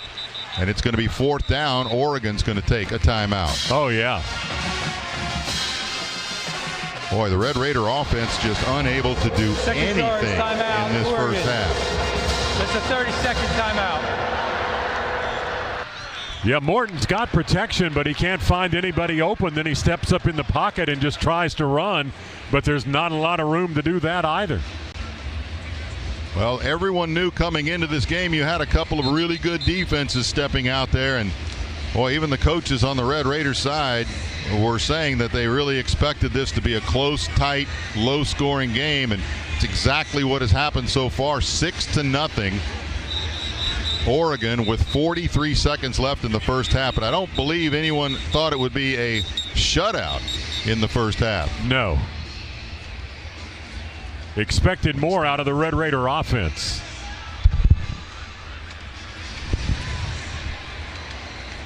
Yeah, and here's one of your interesting punting formations, guys. Yep, they've spread the field out, 4th down and 4. Now they tighten it back up into the normal punt formation, and you've got Burgess back at about his 11-yard line, and Malik Benson awaiting. He's got a good kick out of this one. Benson's going to call another fair catch all the way back at his 21-yard line. So flipping the field, good news there. They'll actually mark it at the 22 after a 48-yard punt by Burgess. With 37 seconds left and 1 timeout, Oregon comes out to the field on offense. And it's not like they've torched the place on offense either. 161 yards passing, only 8 on the ground. No explosive plays running the football yet. And they'll come out with Whittington, who has 6 carries for 13 yards. First down and 10. They motion Malik Benson out a little bit further on the left. Moore's going to throw it that direction. It's caught and quickly out of bounds is Benson at the 30-yard line. Red Raiders giving him a lot of space, playing what looks like almost a prevent defense. That's about 8 yards. They've got a lot of people in there to try to block that Red Raider front. 33 seconds left in the half now, and it'll be 2nd down and 2. Yeah, and you're just trying not to let one of their receivers get behind you, but he had a lot of room here. A lot of room. Now they're ready to go. Whittington again in the backfield with Johnson, the tight end, left. 3 receivers also left. They throw it that direction, and it is caught going to the ground, but inside the playing field. And that one is caught by Moore, DeCorian Moore. It's a first down, so that'll stop the clock as they move the chains with 29 seconds to go. And now they start it. Moore with the snap, back to throw. Steps away from the rush, throws it upfield. It is caught at the Tech 40-yard line by Johnson, and he's knocked out of bounds. That'll stop the clock with 19 seconds to go. Brendan Jordan, the safety, the guy that had to make the tackle. And now you've just allowed him to go right back down into your end of the field, a chance to score again. Yeah, I mean, that's exactly what it was. I mean, David Bailey, a good pass rush, but Moore stepped up into the pocket and delivered to a tight end that was wide open. Moore is 22 of 27 in this first half. Empty backfield. No, and they snapped it down on the ground. He's got to go down to recover it at midfield. Bad snap, and Moore had to run backwards and just lay down on it. And that's a big loss all the way back to midfield. And Oregon calls timeout. Oregon. Their last timeout. Final timeout of the half. Well, with 11 seconds to go. Yeah, that pass play had been good for 24 to Johnson, and then you just lost 13 back to near midfield on a bad snap. Yeah, their center Poncho has had like 3 bad snaps in this game. Two of them have gone to the ground. He's one of 4. 4 out of 5 in that offensive line are projected NFL draft picks, and he just snapped that one past his quarterback. So it's going to be 2nd down and 24 from midfield. And with the timeout taken, they have none left with 11 seconds to go. So you would think they're going to need to go. Well, they're going to obviously try to get the 24 yards, but you're going to think if they're going to go short of that, they're going to have to go out of bounds. So they're going to have to go to the sideline to set up their kicker. Yeah, and this is a very accurate thrower when he's not having to try to field a ground ball. Well, yeah, 22 of 27 is a pretty good percentage. He's back there with Whittington to help block.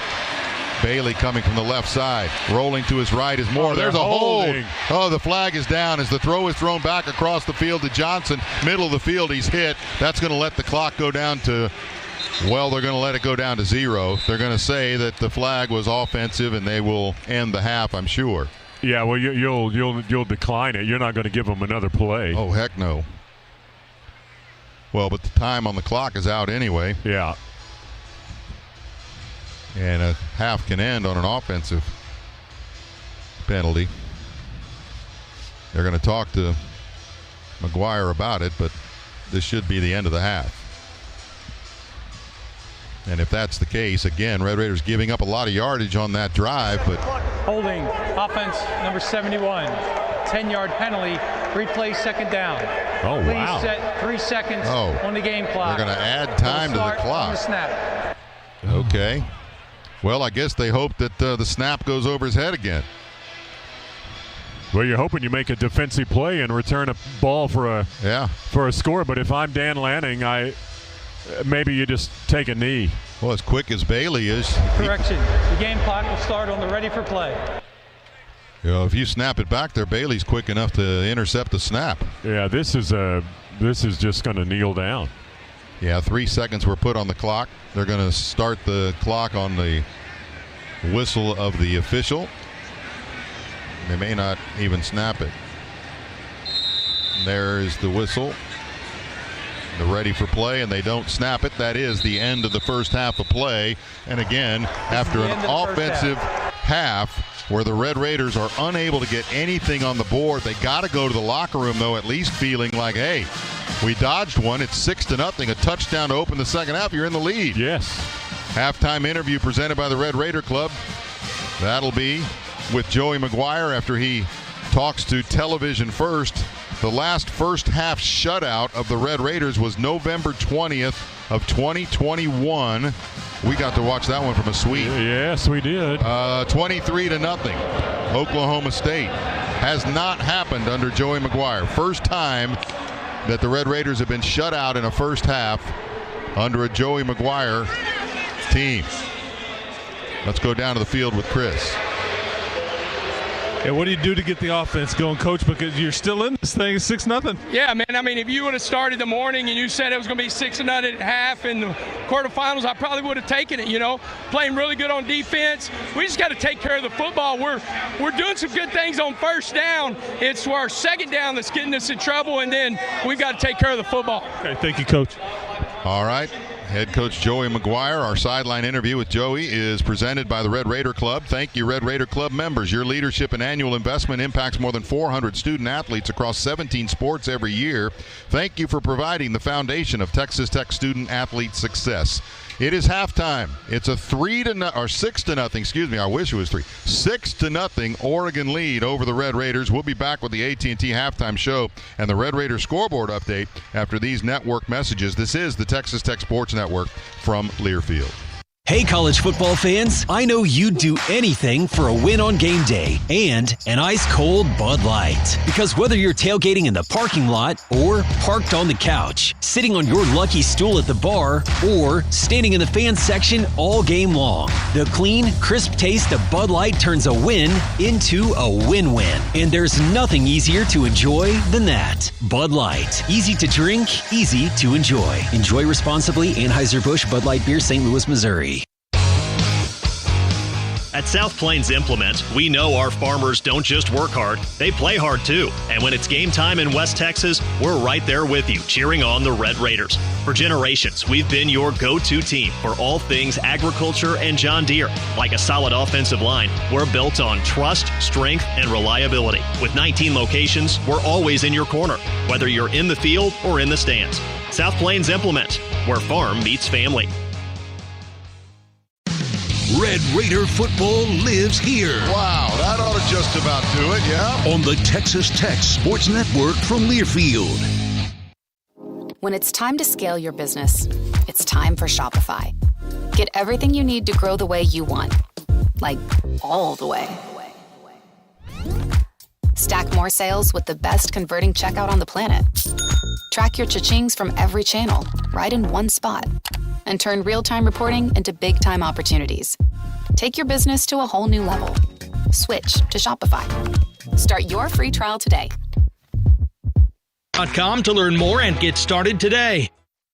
October 1925, the Texas Tech Matadors hit the gridiron for the first time. 11 years later, the masked rider led the team onto the field, and 6 years after that, McWhorter's Tire and Service burst onto the scene, demonstrating to the Lubbock area what service is all about. Well, we've gone through several masked riders, but we're still wrecking everybody in sight, and McWhorter's has proven the top quality tires and premier service will withstand the test of time. 80 years, 8 locations, and a continued passion for serving their customers. McWhorter's Tire and Service is here for all your tire, mechanical, and service needs. Online at McWhorterTire.com.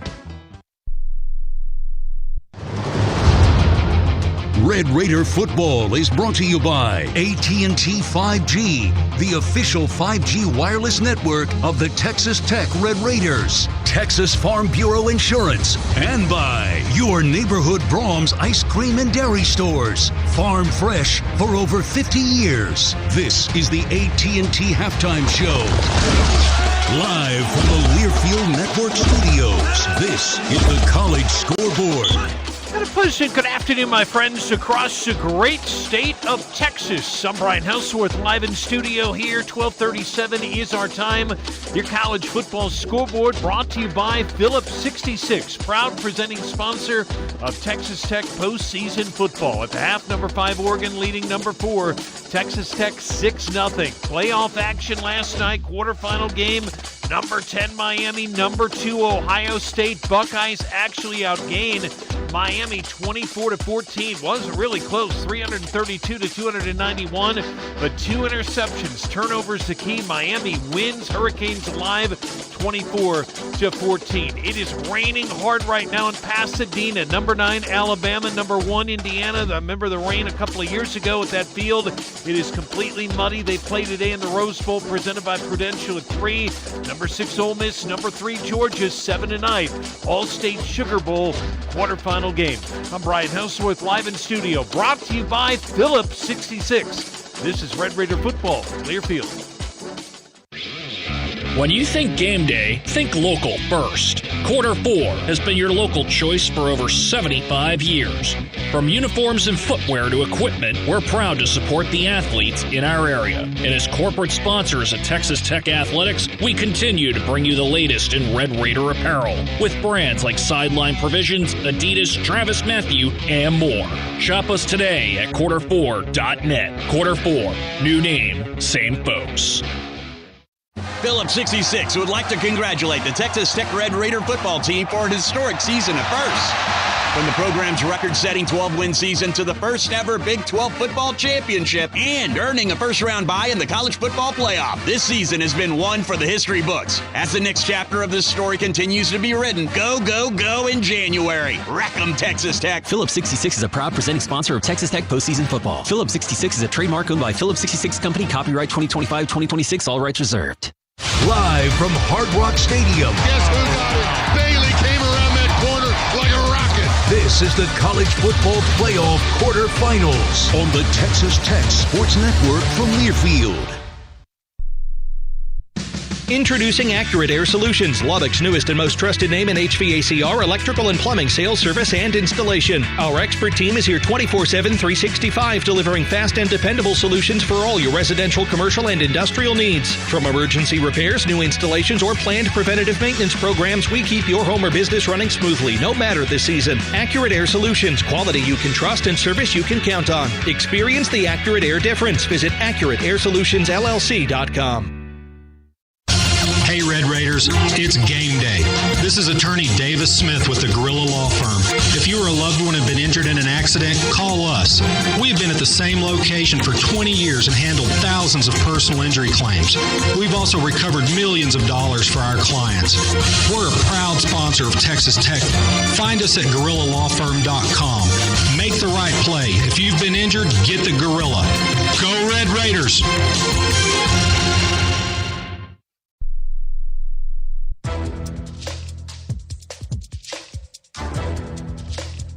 This copyrighted broadcast is an exclusive presentation of Learfield under the broadcasting rights granted by Texas Tech University. Reuse of this presentation is prohibited without the expressed written consent of the university and Learfield. Announcers are provided by Learfield and approved by the university.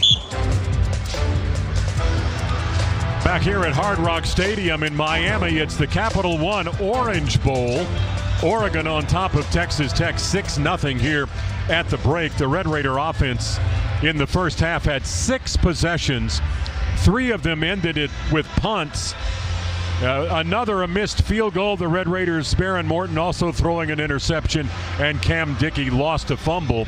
But all Oregon has to show for their efforts are 2 field goals. Oregon had the football to start this game. They begin a drive that would cover 10 plays. They've got the football at the Red Raider 20-yard line. It's 3rd down and 8, and Dante Moore wants to throw the ball. That's the right tackle because Bailey is over on that side. Moore back to throw. Bailey is back there. He's got him. Sacked.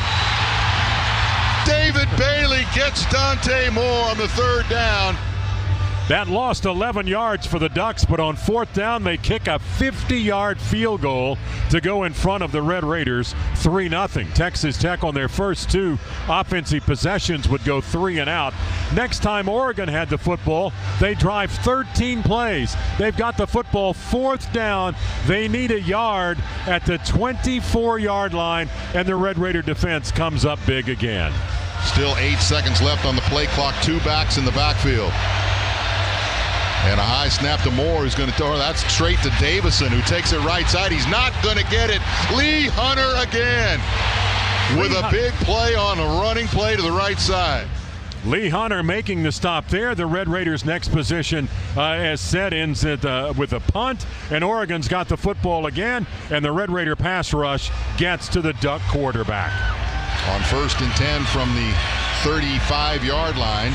Boy, it looks like a pass looking at the offensive line for Oregon. Under center, play action, pressure coming, and Moore is hit from behind by Height. Romello Height with the sack.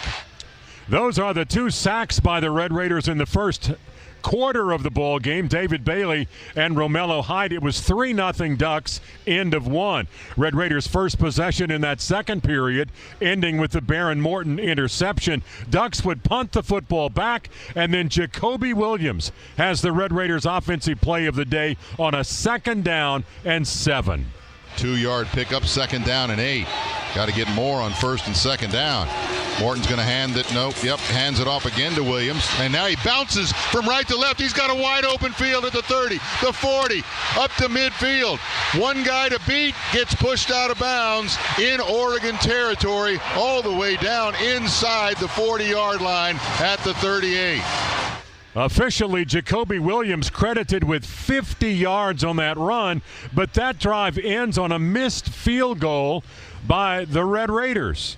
Stone Harrington from 54 yards out was wide left, and the score remained at that time 3-0 Oregon. Ducks manage a field goal later on in that second period following a Cam Dickey fumble to make it 6-0. But before that drive, the Red Raider defense came up big one more time on a 4th down play inside the 5-yard line. Sadiq to the left, Davison in the backfield. Now Sadiq in motion left to right. Moore gets it, rolls to his right, wants to throw, looking into the end zone. It's batted down by Bailey. David Bailey with another pass breakup, his 2nd of the game. That one is huge. David Bailey has a couple of tackles behind the line of scrimmage today. One of those a sack. That ball knocked down. Red Raider offense got the ball, and that's the drive that ended with the Cam Dickey fumble. Oregon a field goal and made it 6-0 here at halftime. AT&T 5G is the official wireless network of the Texas Tech Red Raiders. We're back in 2 minutes. You're listening to the Texas Tech Sports Network from Learfield.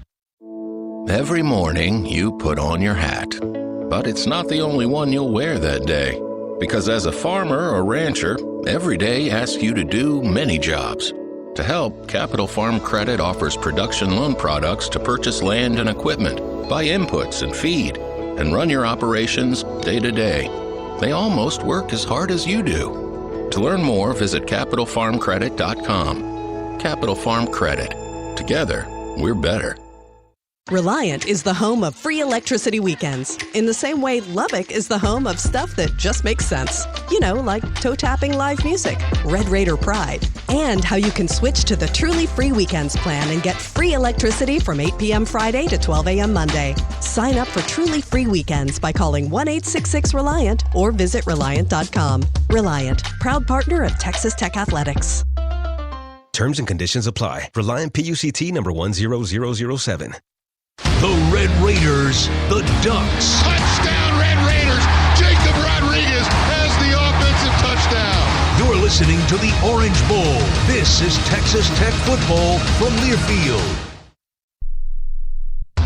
Twin Peaks is the best in the game. Here, it's bigger game days and bolder fight nights. I mean, where else can you find a scratch kitchen that always comes in clutch every day from lunch to late night? Only at Twin Peaks, the #1 sports bar. Why wait for the weekend? We're serving scratch food and pouring quality cocktails every day after dark. Come by the lodge and experience the best late night in the league. Today, tomorrow, or any other day of the week. Twin Peaks. Eats, drinks, scenic views.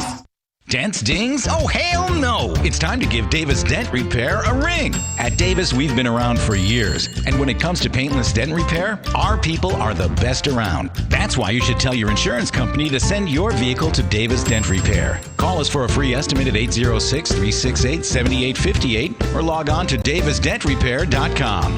If your car gets a ding, give us a ring. Davis Paintless Dent Repair.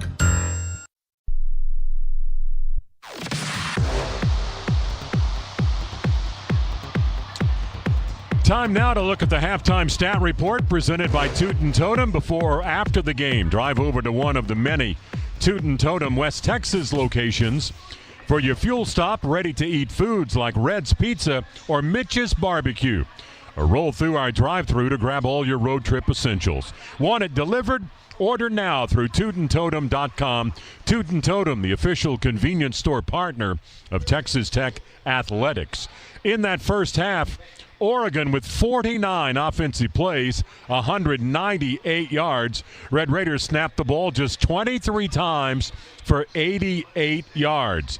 Texas Tech 3 first downs, 11 running plays for 51 yards. Baron Morton throwing for just 37 yards. 6 of 12 passing, 1 interception, and those 37 yards. Jacoby Williams, 4 carries for 56 yards. Cameron Dickey, 5 for 11. Baron Morton scrambled 1 time for 1 yard. He was 6 of 12 throwing the football. With an interception, he was sacked 1 time. Terrence Carter has a couple of catches for 15 yards. Jacoby Williams, 2 for 6. Reggie Virgil, 1 for 5. And Coy Aiken, 1 for 11. Ben Roberts of the Red Raiders in that first half had 11 tackles. Jacob Rodriguez had 8. Brendan Jordan, the safety, had 7.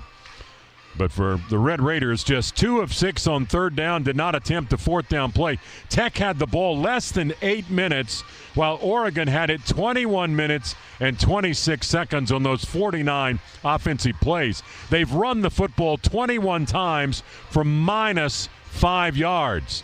The big portion of their offense through the throwing game as quarterback Dante Moore and the punter on a fake punt combined are 23 of 28 for 203 yards, but their running game has not done much. Couple of sacks by the Red Raiders. Oregon 2 of 11 on third down, 3 of 5 on fourth down. But here at halftime, the Red Raiders trailing 6-0. That's it for the halftime stats.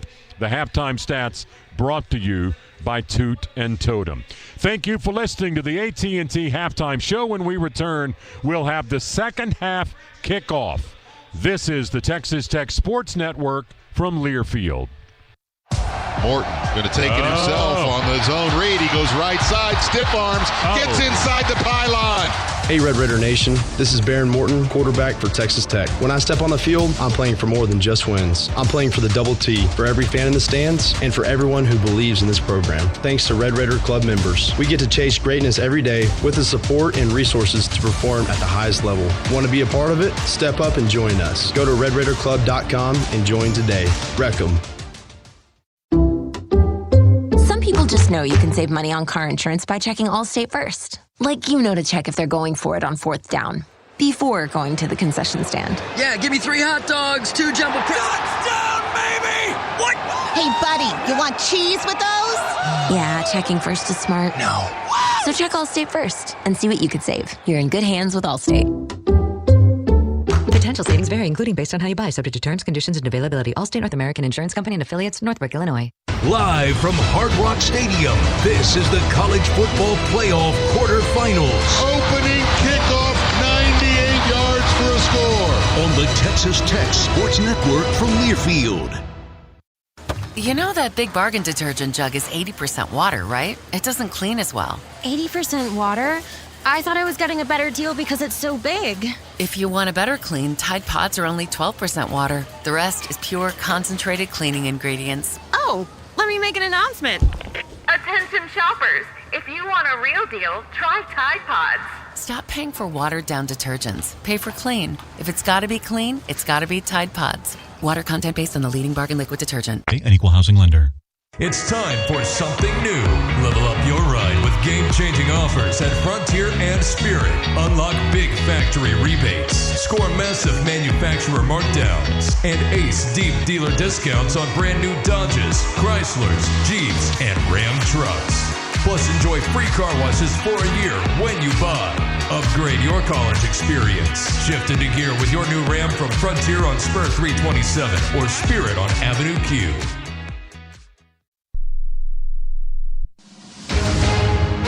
This has been the AT&T Halftime Show. AT&T 5G, the official 5G wireless network of the Texas Tech Red Raiders. Red Raider football is brought to you by Covenant Health, the official hospital of Texas Tech Athletics. Also brought to you by FiberMax Cotton from BASF, as tough as you are. Now with the call of the second half, here's Chris Level, John Harris, and the voice of the Red Raiders, Brian Jensen.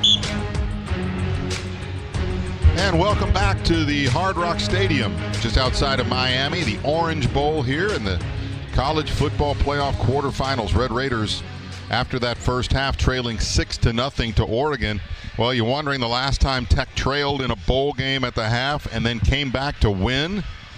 2008, the Gator Bowl, down 21-7, won at 31-28. So, trying to say that first of all, this is only 6-0.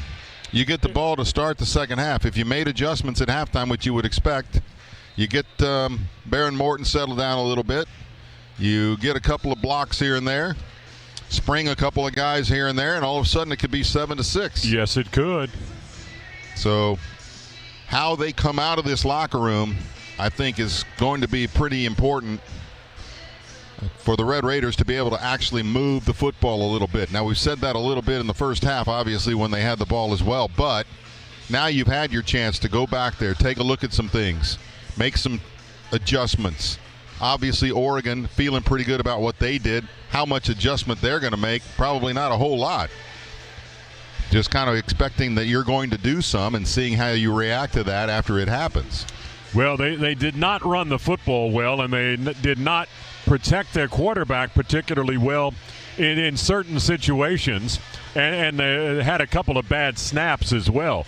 You've done a lot of things well in this ball game, but with the exception of one play on offense, you've been shut down. I mean, that's the thing. The adjustments have to come on the offensive side. Well, after all that positive talk, here's one little negative one. Okay. Dan Lanning, when he's led at the half. Oh, he doesn't lose many. 42-1. Ooh. Well, time for number 2. Boy, you got to go? Oh, man. Yeah. Out comes the Red Raider receiving team on this end of the field. So once they get the ball for their first offensive play, they'll be moving away from us here as we view it from the north end of the stadium here, the northwest corner, towards the south. Starting to get a little chilly again here in Miami, feels like. But the Red Raiders have been very chilly in the first half on offense. Yeah, and that's the thing. You mean, you knew Oregon's defensive unit's pretty good, but you expected the Red Raider offense to do a little bit more because while Oregon's defensive line is good, you've played some good defensive units. BYU, you played them twice. You played Utah. You just never got anything going. No sustained drive of any kind with a couple of turnovers. Sappington is ready to kick it off for Oregon. And awaiting the kick, Jacoby Williams. He's at his goal line so far. Sappington has sent his kickoffs with one bounce out of the end zone. And he takes this one and hooks it a little bit, but it does hit the end zone about halfway right there on the sideline. It'll be 1st and 10 for the Red Raiders from the 25, and Baron Morton will come out. You heard the stats from the first half. It's 6 of 12, just 37 yards and 1 interception. And running the ball, Jacoby Williams, 4 carries, 56 yards. 50 of that came on one play. 1st and 10, only 4 receivers have caught balls so far today for the Red Raiders. And Morton has Williams alongside, hands it to him, tries to go left, runs into a couple of defenders that were tied up with their blockers, and he's only going to get about a yard. If that, he might have even lost a yard. No, I think he didn't get back to the line of scrimmage.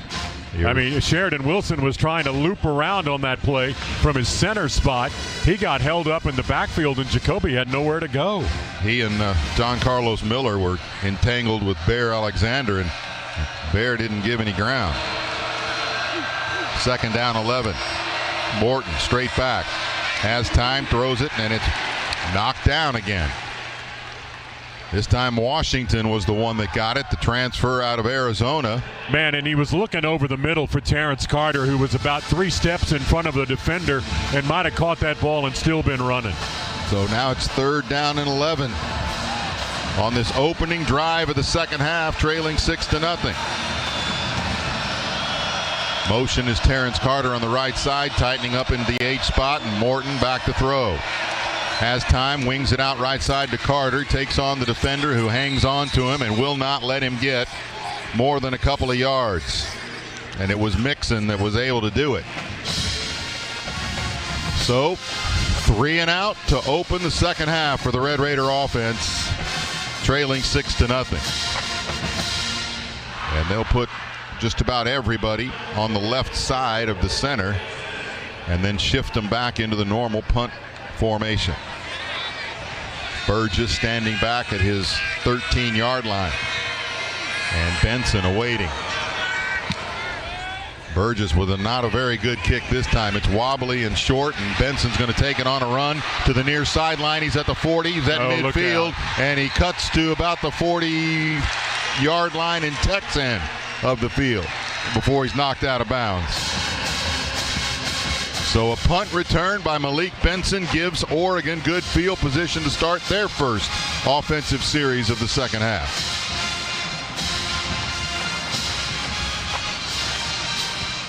And the Red Raider defense that did a masterful job in that first half going to have to come out and repeat here in this opening drive of the second half for Oregon. Lee Hunter, when he ran out, goes running up to the huddle, Oregon's huddle. 42-yard punt, 28-yard return, and a first down. Moore going to hand it off, and Whittington gets just a couple of yards as Rodriguez is in there to make the tackle. Running game for Oregon, which is usually very good, really struggling here today. That Red Raider defense, #1 in the country against the run, showing why. Dante Balfour is now in, split wide to the right, or is wide to the right there as a cornerback. And Moore On 2nd down and 8, back to throw, dumps it off left to his receiver, the running back Whittington. He gets a block on Rodriguez, and then finally Wisniewski comes up to make the tackle before he can get to the sideline on the far side and keeps him short of the first down marker just inside the 35-yard line. Yeah, and Jacob Rodriguez was about to make that play, but they get a block on him and allows a couple of more yards, but he had read it well, but you've just got a receiver downfield coming back to get your linebacker. 3rd down and 2. 2 of 11 on 3rd down conversions in the first half. Moore back to throw, going to deep, left side, up in the air, tipped, and Wisniewski almost came down with it but could not. And the throw was made to DeCorian Moore down that far sideline. Moore out of Duncanville, Texas. The freshman from Duncanville couldn't make that high throw come down, and it's going to be 4th down and 2, and they'll leave their offense in. Oh, yeah. I mean, 3 of 5 on 4th down plays in that first half. But amazingly, just 2 of 12 now on 3rd down conversions. 4th down and 2. I formation behind Moore, who's under center. And play action. He's wanting to throw, pressure coming. It's Holmes that's chasing him out of the backfield. And Rodriguez, who makes the tackle short of the first down marker. Red Raiders get the ball on downs. And a little bit of skirmish going on as Moore was knocked down pretty hard. And as he tried to get up, he either got a little push or was stumbled back down to the ground, and the Oregon offensive line took offense to it over there on the Tech sideline. You almost sacked him again. You've got A.J. Holmes right there, but he ran away from the tackle. But over near that Red Raider bench, there's just nowhere to go. Well, the Red Raider defense steps up again. And Jacob Rodriguez with a sure tackle, just as it looked like Moore might be able to get the first down. He's able to knock him down, and there's a timeout on the field. We'll take one as well. 12:06 left in the third. It's 6-0 Oregon. We'll be back after these messages. This is the Texas Tech Sports Network from Learfield. Hey, college football fans, I know you'd do anything for a win on game day and an ice-cold Bud Light. Because whether you're tailgating in the parking lot or parked on the couch, sitting on your lucky stool at the bar, or standing in the fan section all game long, the clean, crisp taste of Bud Light turns a win into a win-win. And there's nothing easier to enjoy than that. Bud Light. Easy to drink, easy to enjoy. Enjoy responsibly. Anheuser-Busch Bud Light Beer, St. Louis, Missouri. Live from the Orange Bowl, Cameron Dickey with his second long touchdown run. This is the College Football Playoff Quarterfinals on the Texas Tech Sports Network from Learfield.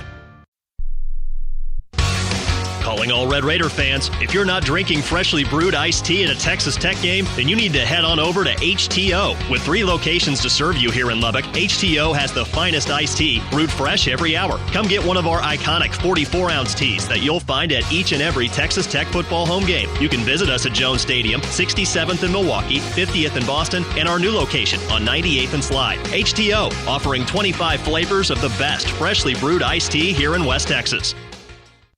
You never know where life will take you, and your health needs will change along the way. That's why we designed UMC Health and Wellness Hospital to be with you through your journey, combining high-tech innovation with compassionate providers, the most advanced imaging, access to affordable prescriptions, plus rehabilitation and medical fitness. UMC can get you healthy and keep you that way in one convenient location, because our passion is you. Visit umchealthsystem.com.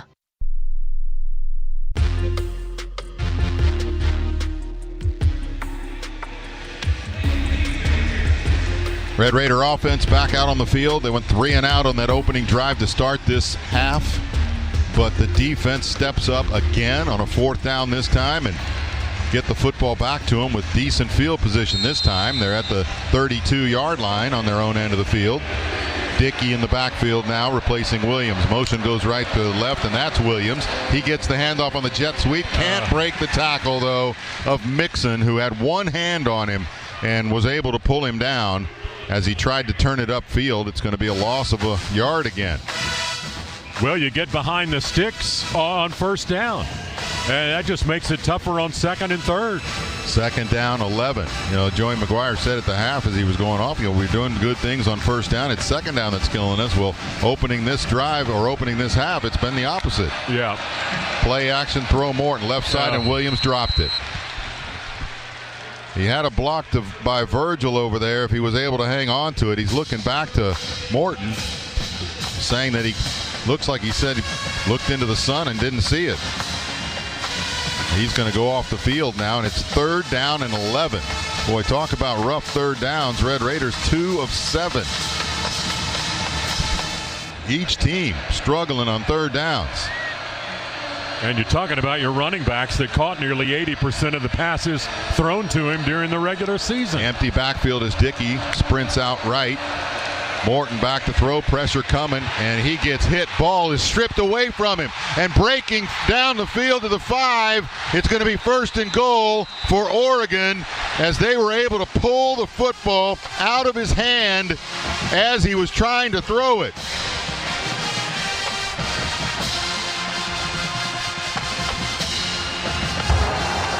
Wow, that's incredible. Morton was trying to get rid of the football, but it was just stripped right out of his hand.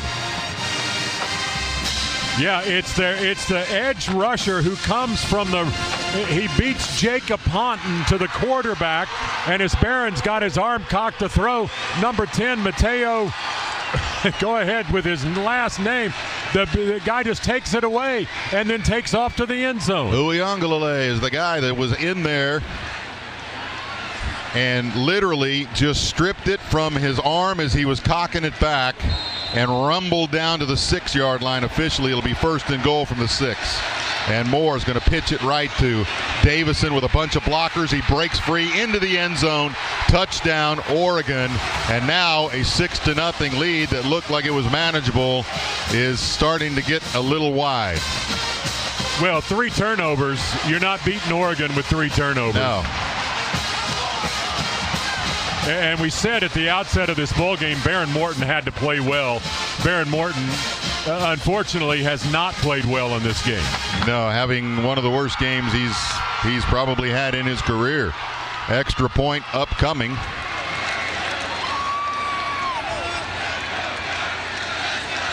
Well, Uiagalelei is a guy that played against Tech in that last game a couple of years ago. Extra point is good. Had a few tackles, but came up with the big play here. And the thing is, he's better pass rusher, and you saw it there. I mean, didn't knock that ball out of Barron's hands, and it kind of rolled down Barron's back, and he just grabbed it out of the air.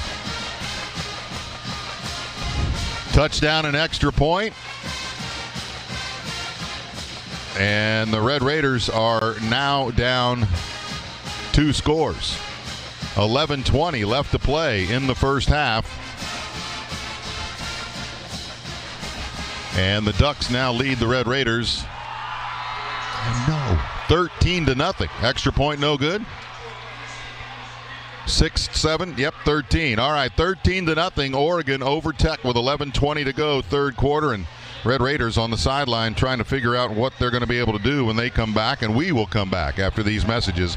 This is the Texas Tech Sports Network from Learfield. This land, there's no more perfect place on earth. It provides more than the crop you grow or the herd you tend. It gives you purpose. And to help young, beginning, and small farmers fulfill their purpose, Capital Farm Credit is here for you. Our decades of experience providing advice, products, and opportunities can help you build a life on the land you love most. To learn more, visit CapitalFarmCredit.com. Capital Farm Credit. Together, we're better. Retirement has never looked as good as it does at Carillon Life Care Community. Life Care has brought me peace of mind. I'm taken care of for life. The second day I was here, I tripped. And I realized what a wonderful place it was because they took me to doctor's appointments. If I wanted to come to Carillon and visit friends there, I could do that. My daughter does not have to worry about me. I've made the decision myself, and I'm happy. Carillon. The difference is Life Care.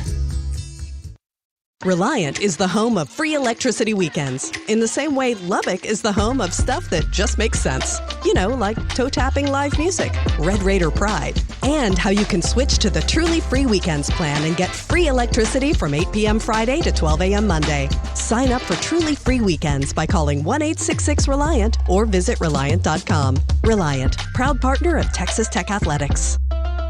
Terms and conditions apply. Reliant PUCT number 10007.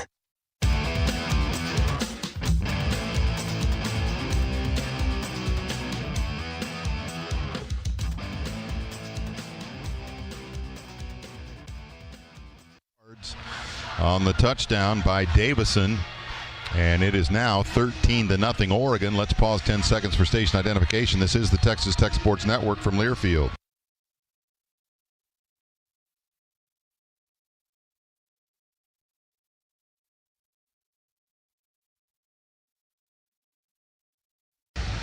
Well, the strip sack by Uyunglele, and he's got now 6 sacks for the season, and that's his first fumble recovery. And he was trying his best to get into the end zone. As he was going down, he lost control of that ball and then got back on it. But just a big pass rush by the Ducks.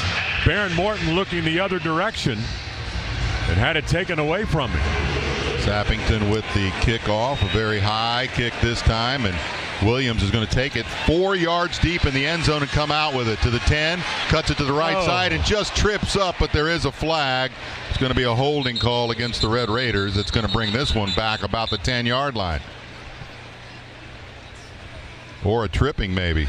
It did look like he got tripped, but I thought it was a hand that came in there. And then right after that, the Red Raiders, the guy that was blocking right there was kind of holding on to a dude from Oregon.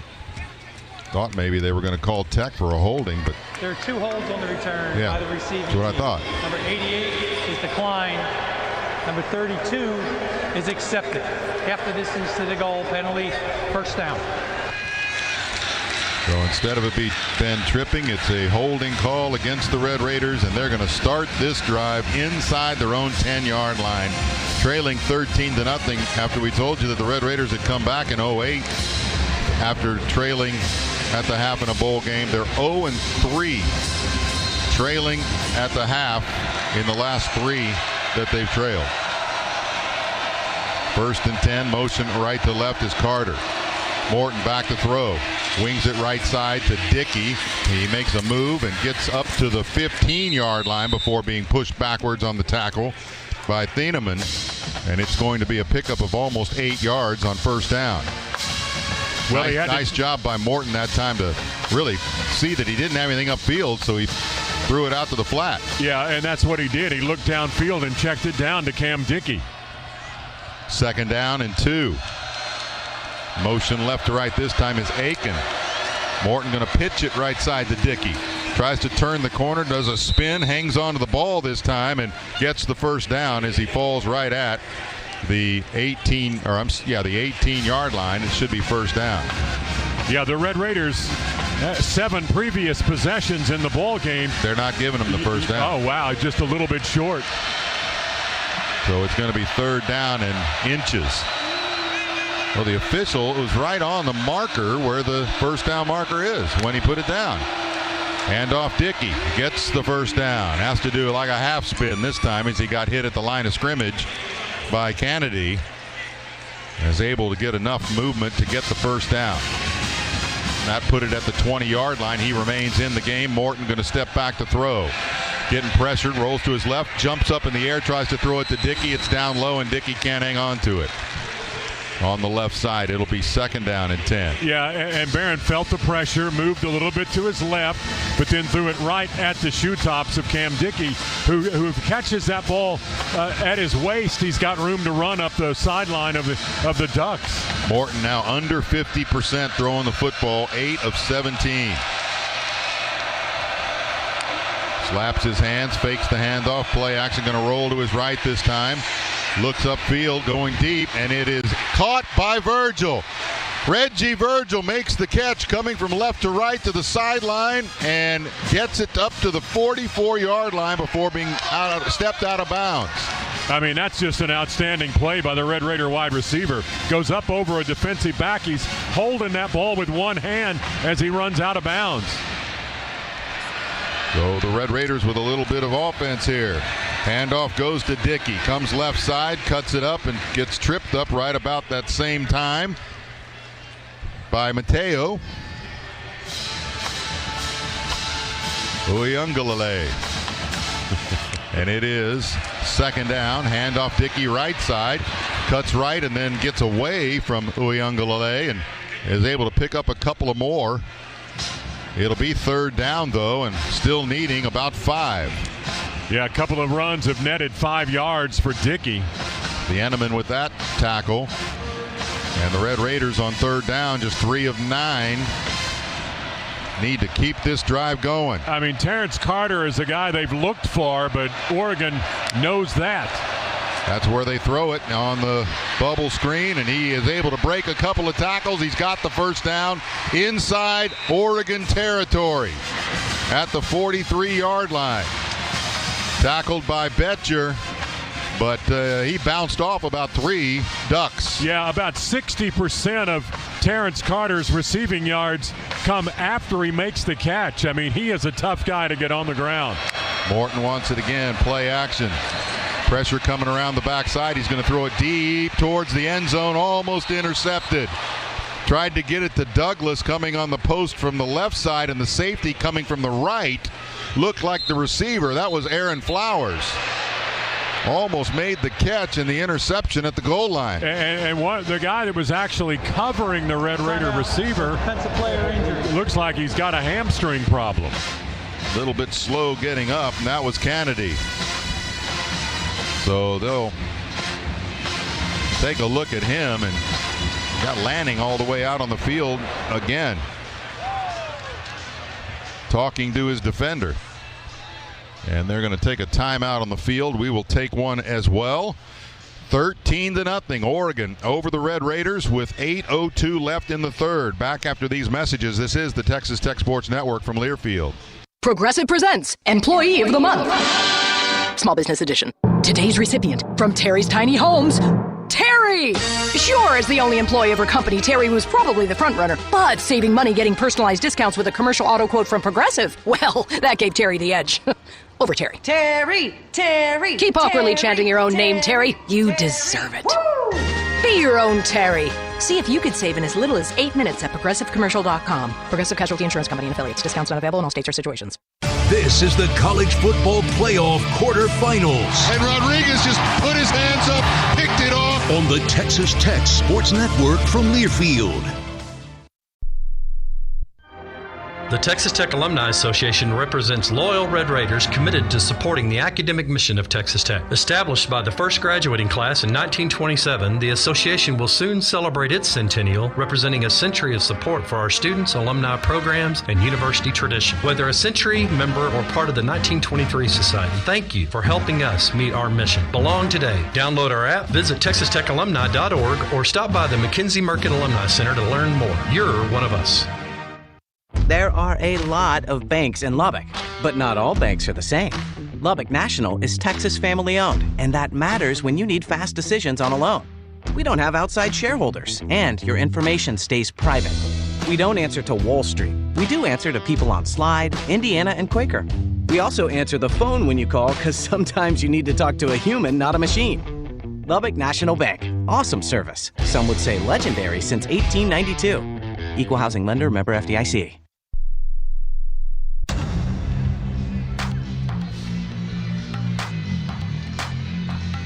North Texas listeners, make financial fitness your New Year's resolution. Whether increasing your savings percentage, investing in a CD, or consolidating debt with a HELOC, start the year with improved financial fitness as your goal. Contact NDBT at ndbt.com today. That's NDBT, a Texas banking original, member FDIC, and equal housing lender. And just like the Red Raiders, Wiley Implement and Spray Center is all about performance and reliability. It's time to put some red on your farm with Case IH and Wiley. Well, this drive has been a positive drive for the Red Raider offense so far. That last play one where you kind of held your breath for a second because they've got to keep this thing going, get something in the end zone to make this a game again. Yeah, Red Raiders have been across midfield just 2 times today. This is the second, still not in the red zone. Pitch right side to Jacoby Williams, and he's met in the backfield and knocked down. Boy, didn't even get to the corner. Thieneman came flying in from his safety spot. And now it's going to be 3rd down. They lost a few on that one, so let's see what the official mark is. It's going to be 3rd down and 12. Morton with Williams alongside. Carter and Douglas on the right side. Aiken and Virgil on the left. And Morton, after looking to the sideline, comes up, makes a change, and is ready to go. Throw right side goes to Carter. He makes the catch, gets away from one defender, but not the second one. He's close to the first down marker, but about a yard short. It's going to be 4th down and a yard for the Red Raiders. Well, you don't have any choice. You got to go for it. Betcher and Theron Johnson, the guys that were involved in that. Betcher is the guy that finally nailed him out of bounds. But it's 4th down and 1. Man, if you can have a play that's the ball game this early with 6:51 to go in the 3rd, this would be a play. 4th and 1. 2 backs in the backfield. Morton goes in motion. They snap it directly to Williams. He fakes a handoff and gets around the end, but does not get the first down. No. Kennedy is the guy that wrapped him up as he tried to get around the corner on the left side, and Williams just took too much time to try to find a seam over there and didn't have the blocking he needed to get the first down. Well, he kind of he did a fake handoff to Cam Dickey and then tried to ease his way around that left side, and it just never got going. Well, your offense put some yardage on the board, but no score again, and it's still 13-0 Oregon with 6:34 left in the 3rd, and your defense back out on the field can't give up another anything, really. No. You've got a pistol formation with Moore in the shotgun and Davison behind him. Hill is also back there. He gets it on the jet sweep coming left, and Jordan dives in at his ankles to knock him down before he could turn the corner at about the 40-yard line. That's going to be a 5-yard pickup, 2nd down and 5. And it was Amir Boyd that also helped out on the tackle. Snap back, handoff, Davison middle. Not much there. He's got about 4. And it's going to be 3rd down and 1.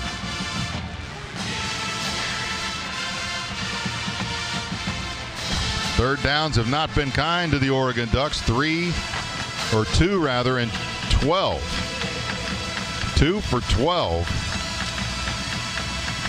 But they got the touchdown after the turnover last time around to get it to 13-0, and now Moore with an empty backfield and a bunch of shifting going on to bring Davison back in there. He's behind him in the pistol. And it's Moore going to play action, roll to his right, wanted to throw. Now he's going to try to run for the first down, and he just gets there. Well, he wanted to come out of there and get the ball to his tight end, but the Red Raiders had him covered up. But he was able to get to that first down marker, and really nothing more, but that's all he needed. It's 1st down and 10. Marking it at the 46. I mean, that's just 2 yards to get that first down. 5:04 left in the 3rd. Tech down 13. And Moore now under center. 3 receivers on the left side up tight. Delay handoff goes to Davison. Breaks 1 tackle and then wrapped up by Wisniewski with Tillman at the ankles. And a pickup of just a couple. Timeout for defensive player injury. There's a player injured. It's Polak. All right, he's coming off the field under his own power. They didn't need to bring a trainer out. Looks like he's pointing at his left arm.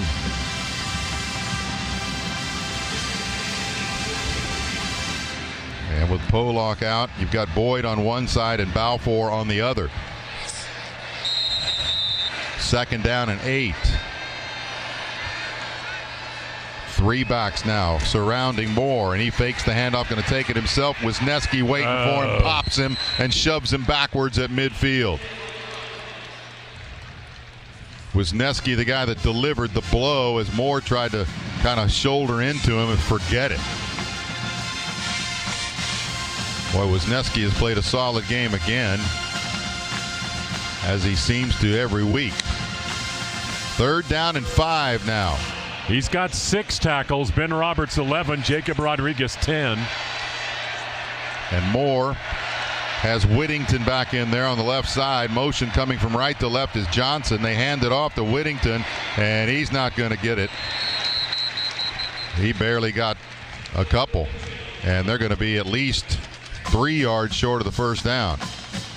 But they'll keep the offense in there on 4th down. It's Bailey and Rodriguez making that tackle.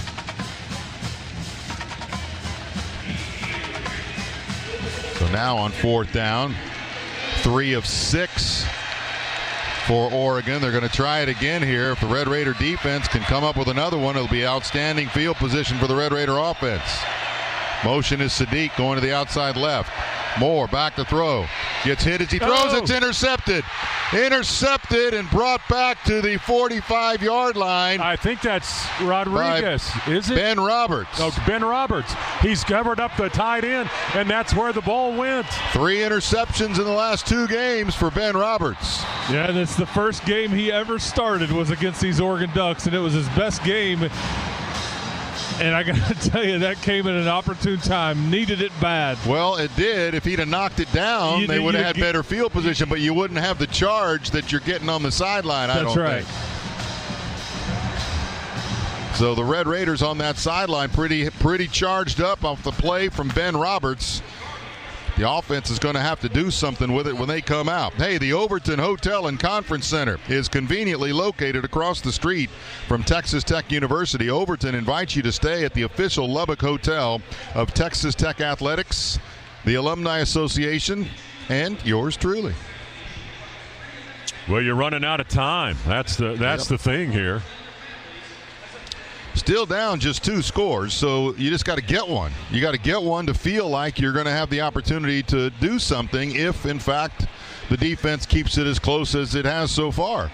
But if your offense can't get one in the end zone, it's not going to matter. 232 yards for Oregon, 137 for the Red Raiders. Yeah, I mean, you've just not been able to do anything here in the second half. You fumbled the ball away and run out of downs, failing on a 4th down try. Well, there is one stat that's in your favor right about now. Haven't talked about it yet. Well, you haven't let Oregon run the football very much. If they run the football for 100 yards, right? Yes.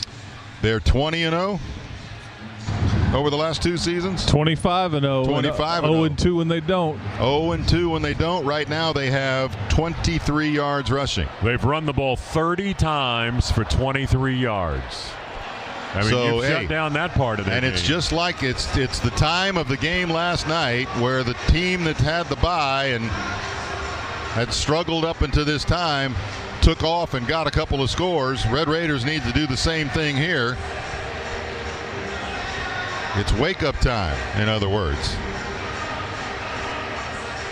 With 3:06 to go in the 3rd quarter, offense is going to come back out now with a chance, if they can get one in the end zone, to obviously make it a 1-score game. And you just hate that the TV timeout comes right there. You get a little momentum. Yeah. And now the clock is stopped, and they're doing the Oregon song in the stands. I mean, like, it just – yeah. Because that's when you see the quick strike. Maybe you do a play action, take a shot, and it's those quick chains that you take advantage of, but that opportunity's been taken away from you. Yeah, you had the ball and ran 12 plays on your previous possession. Started from inside your own 10-yard line, got down to the 35-yard line in Oregon territory, but failed on a 4th down play. So you've shown here in the second half, you've got some offense going, but, man, you got to cross that goal line. Yes, you do. 1st down and 10 for the Red Raiders with Jacoby Williams in the backfield alongside Morton, who is now 11 of 21 for 90 yards and an interception and a fumble. Handoff goes to Williams, trying to go right side, bounces it out, and right there in his face is Thieneman. Well, he's running behind a pulling offensive lineman. He's running right behind Howard Sampson, and then he just jumps to the outside where he's got no protection. Picked up 4. It's 2nd down and 6. And Morton, there's movement on the Red Raider offensive line. They're pointing at Jacob Ponton. Man, you don't need that. False start, offense, number 70. 5-yard penalty, 2nd down. Just the second penalty against the Red Raiders all day. That BYU game for the Big 12 championship, you had 4 offensive penalties, and all of them were false start calls. Now it's 2nd down and 11. So you're obviously behind the chains. Trips on the left side. Carter now goes in motion. And another flag. And another false start. False start, offense, number 78. 5-yard penalty, 2nd down. I think he meant 79. His jersey's all wadded up. That was Sampson on the left tackle spot. So now it's 2nd down and 16. And Morton gonna go delay handoff to Williams. He's got a big hole up to midfield and then hit, can't break the tackle, but he's going to be just a few yards short of the 1st down as Aaron Flowers came up from his safety spot to make the tackle. It's going to be 3rd down and about 3. Yeah, you run that draw play. And now Morton's going to hand it to Williams again. Nothing doing this time. Gets hit in the backfield. But he was able to break out of that one enough to maybe, well, no, he's just a yard short as Terrence Green made the tackle. Now they have moved the chains. Red Raiders get the 1st down. Late call by the official on the spot there, and they're actually going to stop the play here. The ruling on the field was the 1st down. The previous play is under further review. Yeah, it didn't look like they were going to give him the 1st down. Then all of a sudden the chains moved, and obviously they got buzzed from upstairs. They're going to take a look at it. ACC officiating crew here today with 1:51 to go in the 3rd. The question might be, when he fell, did he get to the 45-yard line, or was a knee down perhaps before that? Looked like Jacoby was doing all he could was to scoot forward before they blew the play dead. Yeah, the only replay we've seen so far, you can't tell whether knees are down or anything, but you could certainly see him pop forward across the 1st down line needed to gain. But when you talk about that Oregon defense, you've tried to run inside there. After further review, the ruling on the field is upheld. There you go. 1st down. But the 2 best defenders on that Oregon team are right in the middle of that defensive line. Yeah, Washington has played a pretty good game. Haven't really called Alexander's name that much, but he's typically taken on a couple of different guys. Not in there at the moment. Uyunglele is in there. Back to throw Morton. Swing pass right side. Williams makes a stop trying to get away from Becker, but he can't. Man, he is a very good linebacker. They knew where that one was going. Betcher led them in tackles coming into the game, and it's got to be close to leading them today. Now delay handoff again to Williams. Coming left side this time. He gets inside the 40. It's going to be just a yard short of the 1st down again. Red Raiders going to the running game and moving the football at the moment. Betcher with another tackle. 3rd down and about a yard. Williams back again. Gets the handoff again, does a sidestep, and then takes on a couple guys after he crossed the 1st down marker, the 35. He's down to the 33. It's 1st and 10 again with the clock inside a minute to go in the 3rd, and Betcher with his 3rd straight tackle. Morton doing the sign of a gator to the receivers on the left side. Carter's an H-back on the left side. Dickey now in the backfield. Play action. Blitz is coming. Throw left side, and it is caught by Carter inside the 10-yard line. Red Raiders are going to be first and goal in front of Finney, and they have entered the Wiley Case IH Red Zone based in Lubbock and serving you with 13 locations across Texas and Oklahoma. 9 seconds left in the third and counting. If they want to get one more play, they can get it here. Barron they got to hurry. Look in that direction the entire time. He's not going to get it. They're going to go to the fourth quarter. This is the end of the third quarter.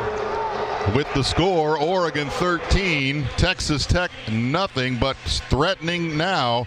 We'll be back after these messages. This is the Texas Tech Sports Network from Learfield. Overton Hotel and Conference Center is the official hotel of Texas Tech Athletics and is the perfect home away from home for all of your game day needs. Enjoy stylish accommodations, thoughtful amenities, and an unbeatable location near Texas Tech University, Jones AT&T Stadium, United Supermarkets Arena, and Rip Griffin Park. We invite all Red Raider fans to join us before and after every home game, where you can enjoy live music and your favorite game day food and drinks. When it comes to Texas Tech game days, we've got all the essentials and more. Wreck 'em Tech! At Covenant Health, you'll find the largest and most trusted integrated team of heart specialists between Dallas and Phoenix. Our unified approach brings together the finest minds in cardiology, ensuring that no matter the heart or vascular challenge, you have the most capable hands in the industry. We are proud to offer some of the most advanced heart procedures available today, all aimed at improving patient care. Because when it's your heart, every moment matters. At AT&T, we guarantee our network so you can talk college football with your BFF while taking Buster to the vet. Hey, yeah, I can't believe he ate the whole thing of chicken wings. And I can't believe we're staging a comeback. Touchdown! Yes! Yes! Staying connected matters. That's why in the rare event of a network outage, you'll automatically get a bill credit for a full day's service. For wireless downtime lasting 60 minutes or more caused by a single incident impacting 10 or more towers, must be connected to impacted tower at onset of outage. Restrictions and exclusions apply. See att.com/guarantee for full details.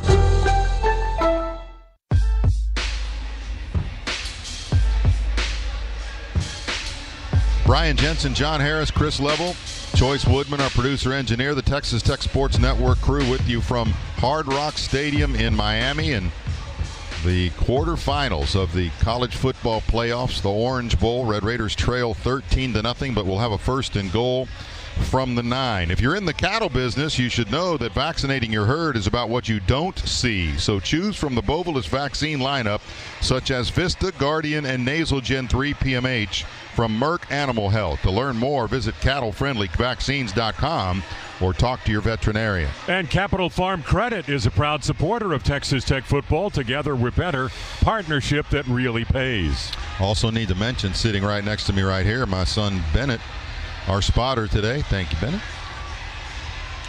Well, this drive started with the Ben Roberts interception.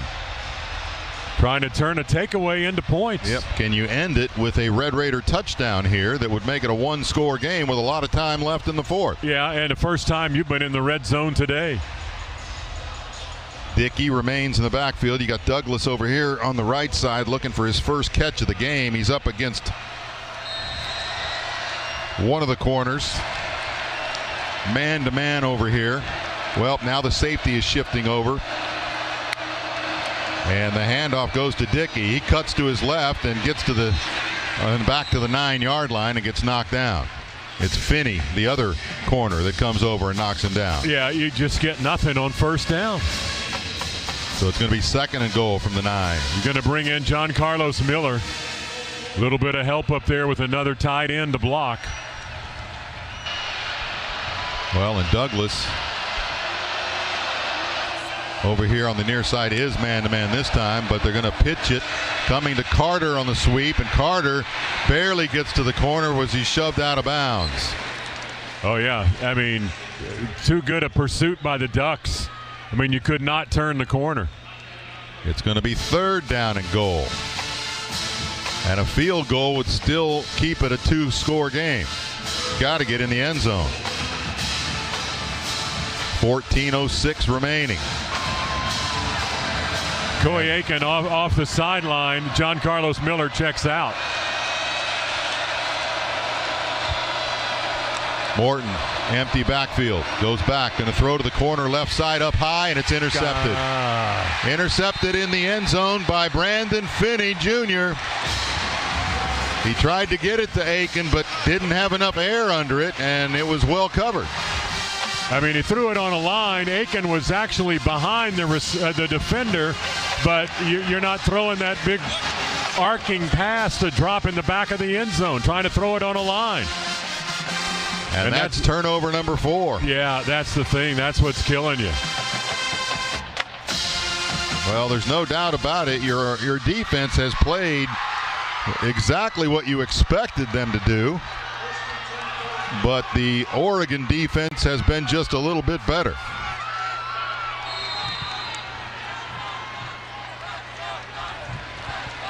First and 10 from the 20 after Finney went to a knee in the end zone.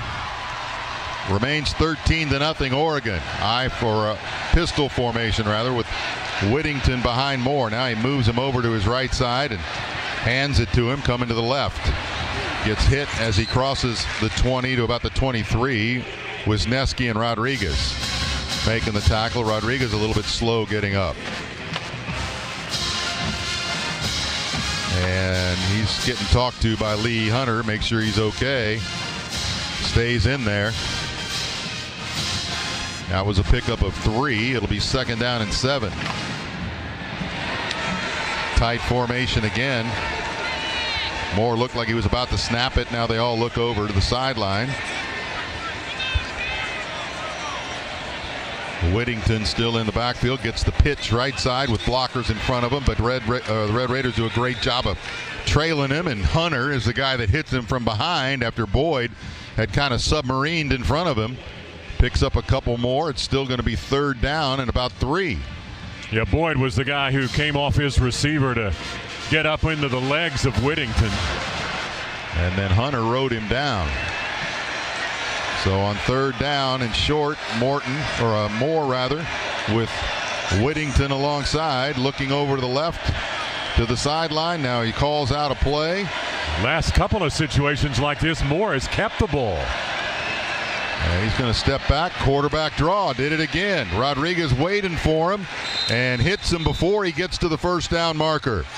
Rodriguez, perfect job of not only waiting for him, but driving him back after he hit him to keep him from getting forward progress to the marker. And the Red Raider defense forces a 3 and out. I don't know how many more opportunities the defense can give the offense to get a score, but they've just done it again. Yeah. With 11:50 and counting. Now the Oregon special teams unit shifts with 3 receivers to the left side. They've faked from here before. Not this time. A flag is down as the wobbly kick. Not a good one, but it does take a good Oregon bounce on the first bounce and then out of bounds at the 25, but there is a flag back here. That might be offsides on Texas Tech. It might be a first down. And he in the center moved the ball with the snap. Offside. Yep, they're going to call sides. Number 1, 5-yard penalty results in a first down. Just killing you. Yep. And the center literally picked the ball up, rolled it, and they're yelling over here. He moved the ball, but anyway, you just got antsy and jumped. Mistakes. 4 turnovers and a penalty like that where you had the ball back, and now you've just given the Oregon offense the ball back. With 11:32 to go, down 13-0.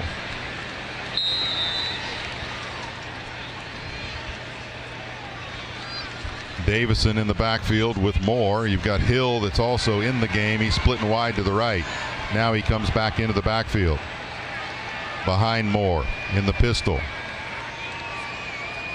Moore turns around to him and hands it to him, and he just hits the pile at the 35-yard line. They had enough momentum on that offensive line to get him to the 36. Tackle made by Holmes. It's going to be 2nd down, about 7. Again, the Red Raider defense now just giving up 35 rushing yards the entire game. Yeah, they're probably going to get a big dose of that ground game here. Two backs back there, Davison and Hill. Hill goes in motion to the right. That's where the throw goes. And he gets into about 4 or 5 Red Raiders waiting for him at the 40. Gets popped there. It's going to be a couple yards short. It'll be 3rd down and 2. Wisniewski and Rodriguez will get credit for that one. Again, trying to get that speed of the Ducks on the edge, but Red Raider defense just pursues very well. Marked right at the 40. Got to get to about almost the 43, so we'll call it 3rd and 3. Again, a chance to try to get it back. And Moore going to step back to throw. Slings it out right side. It's a 1st down and some. Rodriguez missing the tackle, and then a big hit made by Curry, but not until the ball is all the way down inside the 35-yard line. That was Jaden Lamar that was able to come in off the sideline and get the 1st down. I mean, that's a guy that had caught 10 passes all year long. And that was his longest of his career. It is a 1st and 10 at the Tech 33-yard line with Oregon already up 13-0. Play action. Moore wants to go to the end zone, but he's getting chased, and Height gets him by the ankles after he had gone forward inside the 30. But boy, that could have been a lot bigger. Looked like he had a pretty good running lane on that left side, but Romello Height was able to dive at his ankles and keep him from getting the 1st down. So it's going to be 2nd down and 7, a 3-yard pickup there, and time is winding down. Going to get to the 9-minute mark here before they snap it. Motion left to right is Johnson, now back to the middle, and the handoff right side is Lamar, and he's wrapped up and slung down right at the 30. Ben Roberts along with Bailey making that tackle. No gain. It's going to be 3rd down and 7. Boy, another tackle by Ben Roberts, who has an interception, a couple of behind the line of scrimmage, and 14 tackles overall. Now you're in field goal range. So if they don't even get anything here and they bring in their kicker for 3 more, it's still a 2-score game, but got to have a couple of 2-point conversions too. Empty backfield of sorts. You got Whittington out a little bit to the right, and in comes the blitz throw, and it is caught by Sadiq.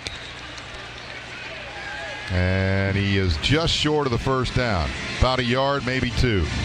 Man, that ball was just thrown down low, and you got an injured offensive lineman for Oregon.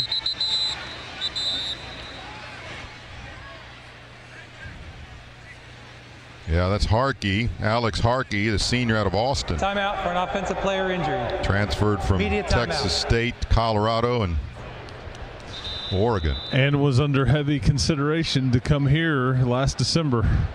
Clay McGuire knows him well. 6'6", 327-pound senior.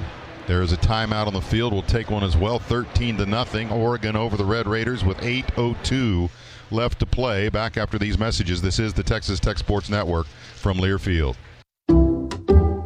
Some people just know you can save money on car insurance by checking Allstate first. Like you know to check Kirk Herbstreit's pregame analysis first before talking to your brother-in-law. In this game, the key thing to watch will be the offensive line versus their front seven. If they can get pressure without blitzing, this could be a long night.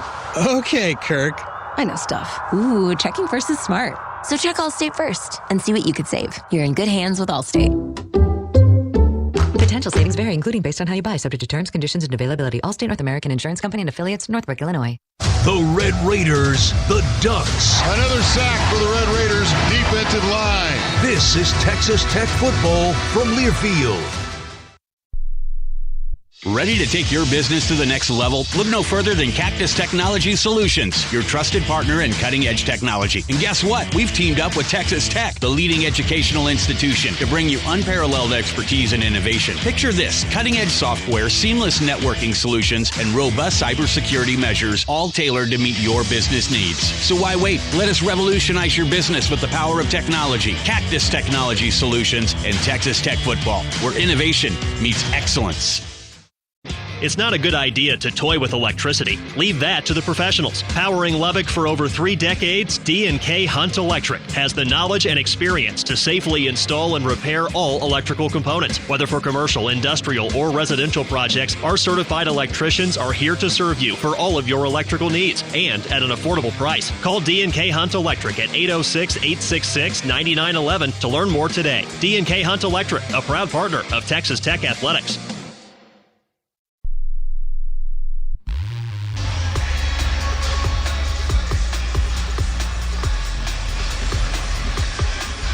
Harkey able to get off the field for Oregon, and they are bringing the field goal unit on here. Sappington will try for his 3rd field goal of the afternoon. Going to mark this one at about the 33, so we'll call it a 43-yard field goal. Again, it's right in the middle between the hash marks, basically. Maybe a little bit off to the left side as he gets his right foot into it. Line drive kick, and this time it is good. Off that left side. So another field goal for Oregon. They've gone up 16-0 now. Still a 2-score game, but a bigger mountain to climb because you've got to have 2-point conversions to go with it. Well, you've just got to get in the end zone. I mean, that's first. Yeah, I mean, it's just been one of those days. 4 turnovers. Not going to be good. You had not turned the ball over in the last couple of games. 3 of your last 4. You've allowed 2 fourth-down plays by Oregon, a fake punt and a pass, and then you're offside on a punt, which gives the ball back to Oregon, which led to that field goal. Red Raider offense has just been absolutely dormant today. Not even 200 yards. Yeah, no doubt about it. And you got to believe it's a little bit of the Red Raider offense and their execution, and then a lot of the Oregon defense. Yeah, it's not like Oregon's at their average either offensively, but they've run a lot of plays against the Red Raiders. 70 plays by Oregon, 51 by the Red Raiders. Kick is a line drive that Williams is going to let bounce and go out of the end zone. It'll be 1st and 10 from the 25. With 7:53 left to play, and Morton coming out 14 of 25 now, 117 yards, 2 interceptions, and the fumble.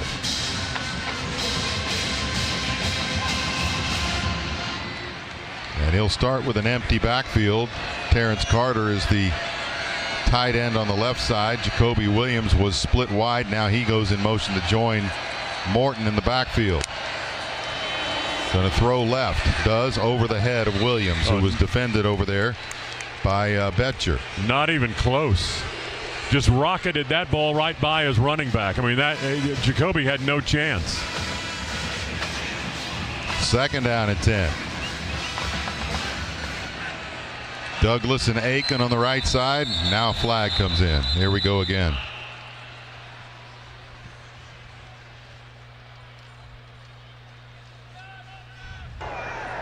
Snap infraction, offense, number 72.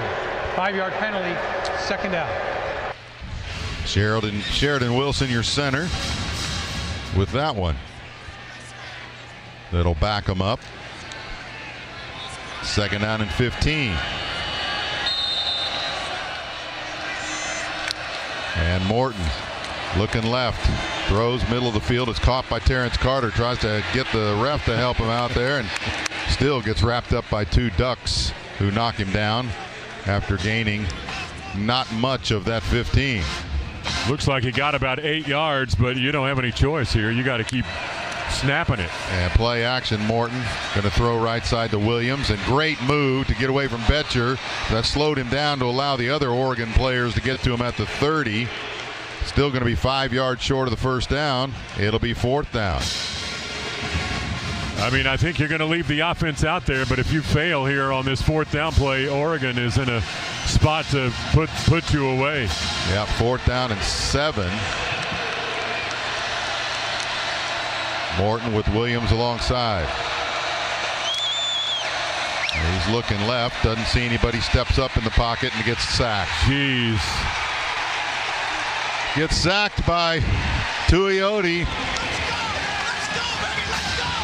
And the Red Raiders give the football over on downs way, way, way deep in their own territory. Second time in this second half you've given it up on downs, but Morton sacked on a fourth down play. I mean, there was a stunt inside, forced Barron to step up, and they get him on the ground. 6:53 left to play. Red Raiders down 16-0. We'll be back after these messages. This is the Texas Tech Sports Network from Learfield.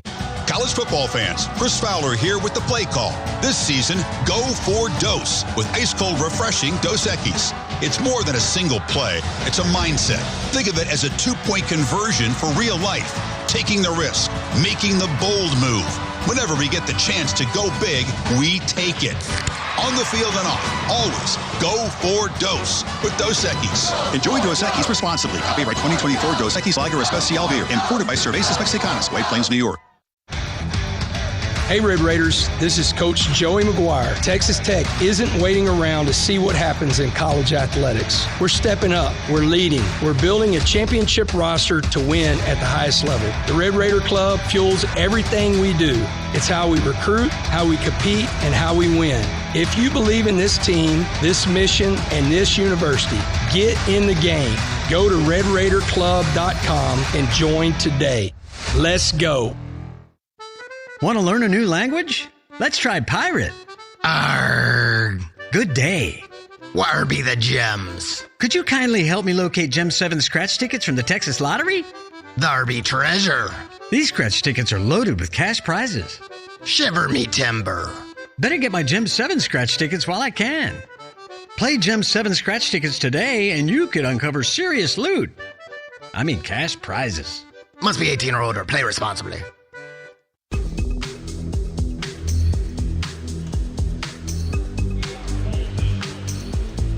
Kohl's has the gifts on their wish list and yours all in one place. From beauty favorites to cozy outfits to hosting must-haves and top toys. Find great prices on gifts for everyone at Kohl's and Kohl's.com.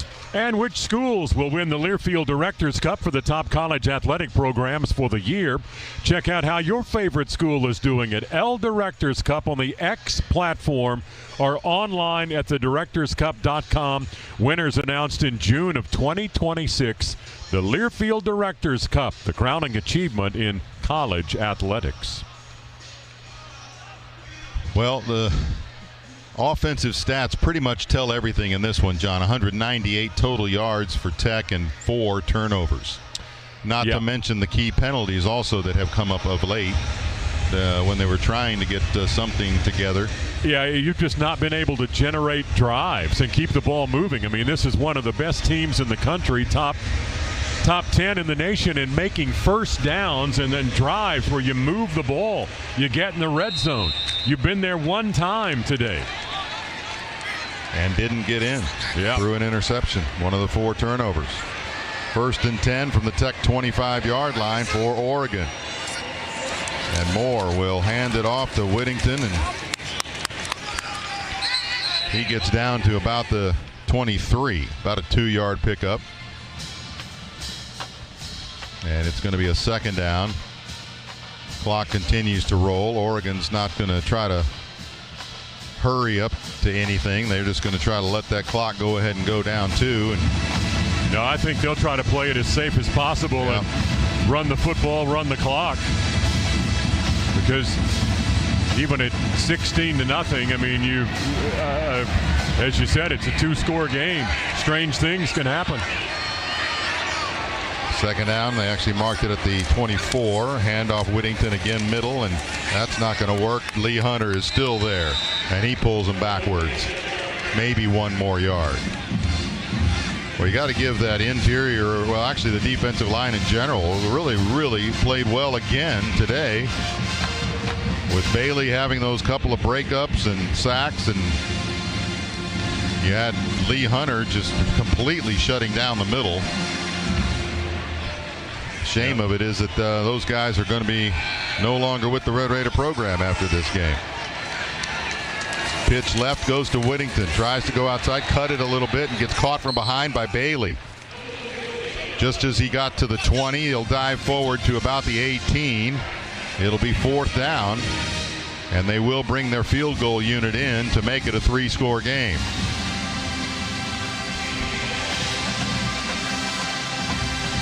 With 5:13 left to go. And counting.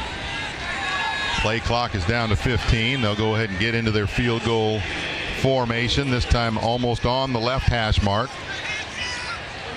36-yard field goal try for Sappington, who's got 3 already today. And not this time. Hooked it left. So a miss by the Oregon kicker keeps it a 2-score game with 4:45 to go. Yeah, there's an opening. So you're saying there's a chance? I'm saying there's a chance.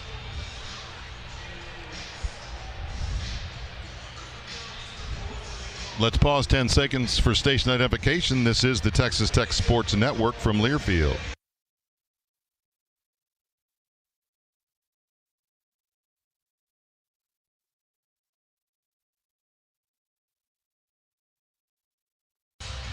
.445 left to play. Red Raiders down 16-0. We'll be back after these messages. This is the Texas Tech Sports Network from Learfield.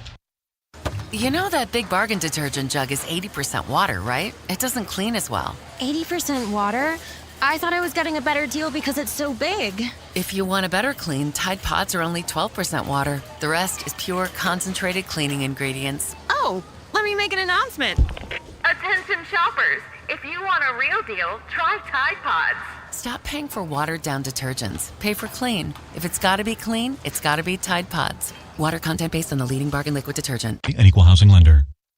Power up your world with IPS Commercial Electric. For commercial and industrial electric, the winning team of professionals at IPS Commercial Electric has the superior service, solutions, and knowledge to keep your world turning in the right direction. IPS is a proud sponsor of Texas Tech Athletics and the Lubbock community. Call IPS Commercial Electric today to schedule an appointment and let us assist you with all your electrical needs. Keep your world turning in the right direction. IPS Commercial Electric. Wreck 'em. Welcome to Sedona, proudly developed by the West Texas Land Guys. Located at 146th and Quaker Avenue, this South Lubbock neighborhood offers thoughtfully designed homes, inviting streetscapes, and quick access to nearby restaurants, shopping, and Lubbock Cooper Liberty High School. Phase 3 continues to grow with lots available, and it will also feature a number of homes in the 2026 Parade of Homes, making this an exciting chapter for Sedona. To learn more or explore available lots, visit westtexaslandguys.com.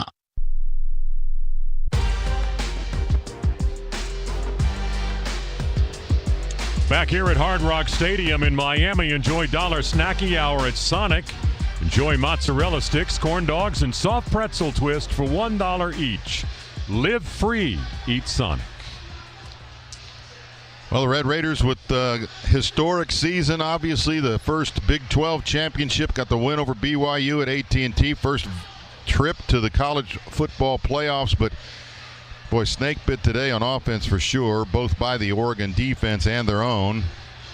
And the streak appears like it's going to continue for teams that got a bye in the first round of the playoffs. This would be the 6th straight game where the team that played the game before came in and knocked off the team with the bye. Yeah, and you think about that. I mean, the Red Raiders have been off for, what, 26 days? Yep. That's too much time. Throw left side into the flat, caught by Williams. Tries to get outside, does get to the sideline before he's knocked out by Mixon, and that's going to be at about the 26-yard line. So it's going to be a 2nd down and 4.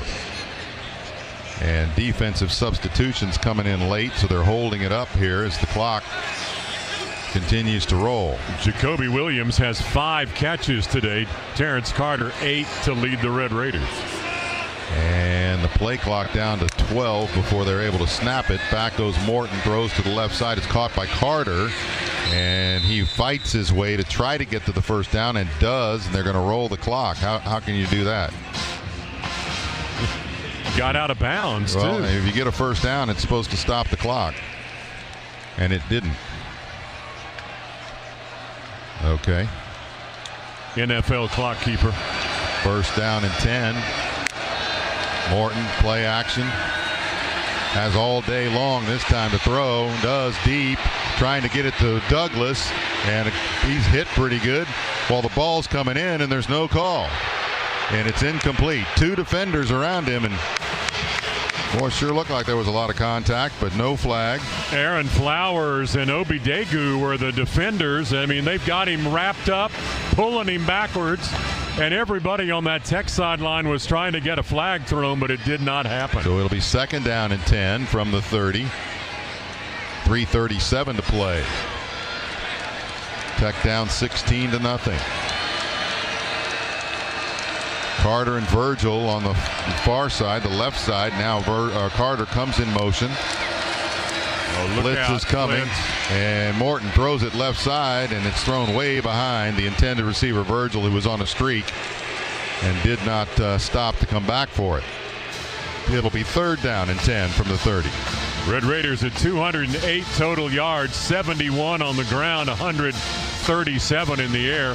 Red Raiders defense will end their season as the best team against the run in all of college football. Dickey in the backfield to help block. Now Morton going to step up and run with it, and he's going to get up to the 35-yard line as he dives forward, but that's short of the 1st down by 5, maybe 4. It'll be 4th down, and they're going to try to go with some tempo here because the clock is down to 3:15. Morton slaps his hands. Gets pro. Man, he got plastered. The blitz came at him, and they hit him before he could cock his arm. It drove him to the ground. It was Blake Purchase that makes the hit, and Morton is slow to get up. Man, he came off the right side of that Oregon defense, and Howard Sampson never saw him coming. No block at all, and Barron just got blasted by a guy running full speed.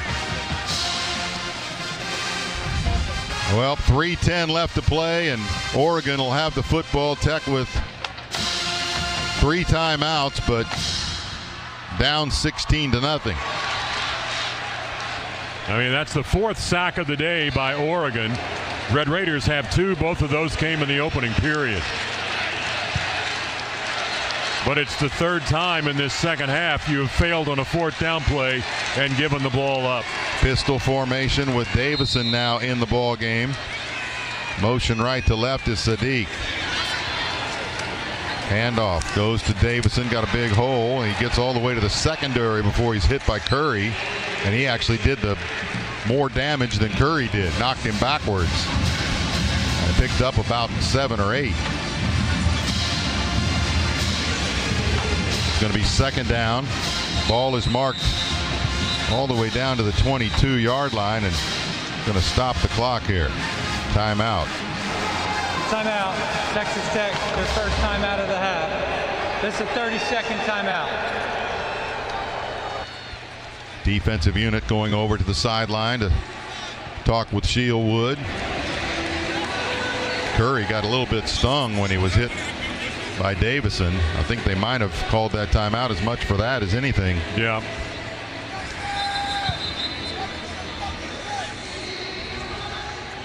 John Curry's got 4 tackles today. Ben Roberts has 16 tackles. Jacob Rodriguez 11. Betcher and Thieneman of Oregon each have 12 today. You know, the score is not going to show it because of the turnovers, but other than, and again, this is going to sound ridiculous when I first say it, but hear me out. Other than the turnovers, we talked about how close this matchup seemed to be, and it really did play out that way. It looked like a very close matchup. The turnovers are what really cost the Red Raiders the difference in the scoreboard. Yeah. 2nd down and 4. Rolling right is Davison with the football and cuts it upfield. He's going to have the 1st down, and they're going to get close to the 2-minute timeout. About 4 seconds difference that they'll have to snap it one more time before the 2-minute timeout. Again, the Red Raiders, they'll end up 12-2,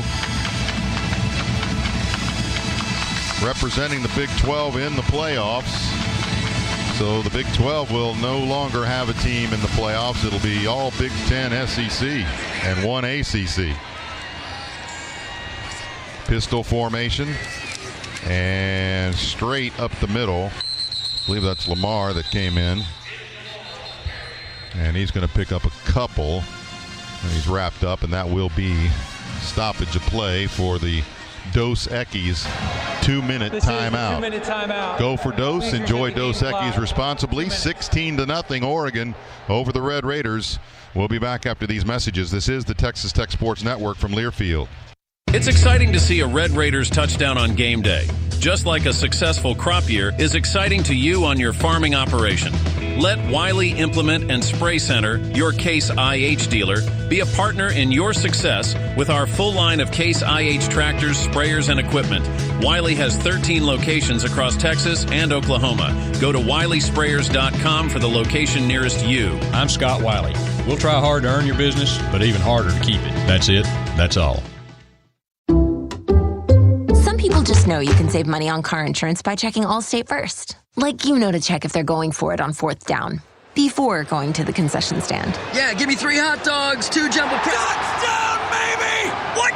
Hey, buddy, you want cheese with those? Yeah, checking first is smart. No. So check Allstate first and see what you could save. You're in good hands with Allstate. Potential savings vary, including based on how you buy, subject to terms, conditions, and availability. Allstate North American Insurance Company and affiliates, Northbrook, Illinois.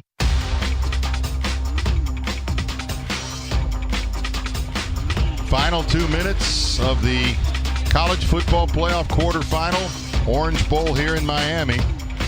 And the Red Raiders down 16-0. Oregon will have the ball to be able to run out the clock if that's what they so choose to do, and you would hope they would at this point. You would certainly expect they'll keep the ball on the ground, but you've just got to make some plays now to not let them bust one out and get in the end zone. 301 yards today for Oregon. This is a team that averages 469, but clearly they have shut down a Red Raider offense today. 206 yards for Texas Tech's offense. That's the lowest of the season by far. This was a team averaging 480 yards a game. Yeah, but so far only 56 yards on the ground for Oregon, a team that came in, everyone expected that was where they were going to, really, if they were going to beat you, it's running the football. And in fact, it didn't turn out that way at all. You were able to shut them down, even right now below your average, which is number 1 in the country.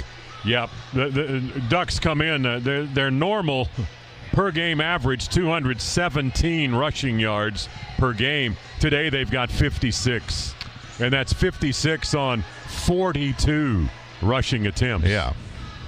Not like they haven't tried to run the ball. Well, and again, a team with 3 running backs that averaged over 6 yards per carry coming in. Yeah, that average today for them is 1.3. So, again, Red Raider defense did what it was expected to do, no question about it, but Oregon's defense did it a little bit better, being able to come up with the turnovers that Tech's defense could not. Yeah, 4 turnovers by the Red Raiders. Oregon's turned it over once. But the Red Raiders could not turn that into points. And now they'll come out 1st and 10 with Lamar in the pistol formation behind Moore. Sadiq still in there. Went in motion right, and now Lamar tries to fight his way through the piles of Red Raiders and is only going to get a couple, and Tech is going to call a timeout with 1:54 left to play. No, there's a flag thrown. Well, that came after the play, and it's Oregon coming out of there clapping their hands. Frustration showing on the Red Raiders side after that run. And again, Red Raider defense has nothing to be frustrated about. They have played remarkably well and showed exactly why they came in with the stats they did against a Big Ten team that, again, the country talks about the SEC and the Big Ten. After the play, unsportsmanlike conduct, Tech defense, number 31, is first of the game. After this instead of goal penalty, automatic first down. It'll be on David Timeout Bailey. was called by Texas Tech. Their second of the half. So as I was saying, the defense did what it was expected to against a team that loves to not just grind it out, but to get explosive plays on the ground. Yeah. And did it throughout a Big 12 or a Big 10 season. to go 8-1 in that conference season. That football is going to be on the 7-yard line. Well, and the score is going to look it's going to look even worse, because if they're able to get a couple of yards per carry here, they're going to get in the end zone and put another one on the board, because there will be time if especially Tech calls another timeout. Yeah.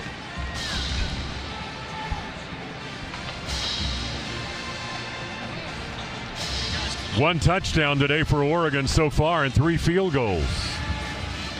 But here they are after that penalty inside the 10.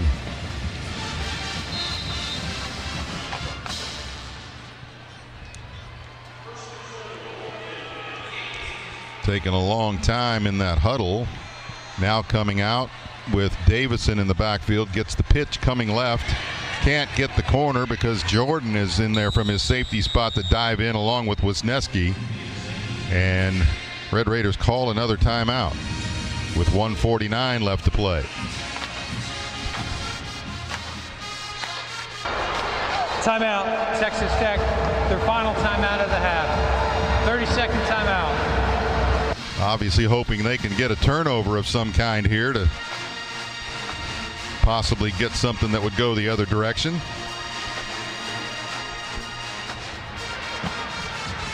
Well, I tell you, this is going to be a very busy next couple of days, too, for these Red Raider coaches and administration, because the portal opens tomorrow, officially. I think they'd rather be thinking portal and getting ready for another football game, but just could not make the plays in this one today. But you heard Joey McGuire, if you were with us in the pregame show, talking about how, he more than anything wanted to keep playing, obviously to try to go for a national championship, but also to keep playing with Baron Morton and with David Bailey and Lee Hunter and, these are Jacob Rodriguez, these guys whose careers will end here today. Pistol formation. Moore handing it off to Davison. He gets hit at the 5 and leans forward after that. Duda Banks makes the first hit. Pollock in there as well. And Red Raiders just going to watch this one now run down after calling their last time out. It'll be 3rd down and goal from the 3. So obviously the Red Raiders going to need to rebuild in that defensive line, linebacking area possibly. Quarterback, not knowing the status of Will Hammond when the season starts next year. Back in the pistol formation again with Davison back there getting the handoff again, and he's hit diving for the goal line, and they did not get in. So it'll be 4th down and goal from the 1. Would like to probably pick up a top receiver somewhere along the line. Now kind of find out what kind of guy Dan Lanning is. Is he just going to kneel down, or is he going to try to score a touchdown here? Right. Doesn't really need to score any beauty points here anymore, because they'll be moving on in the playoffs. Not needing to qualify for anything, right? I mean, he's almost down to the goal line to talk to the official to call a timeout, I think. Yeah, he was going to let the clock go all the way down. Timeout, Oregon, their first timeout of the half. 30-second timeout. Instead of taking a penalty, go back 5 yards so that you don't accidentally get in the end zone.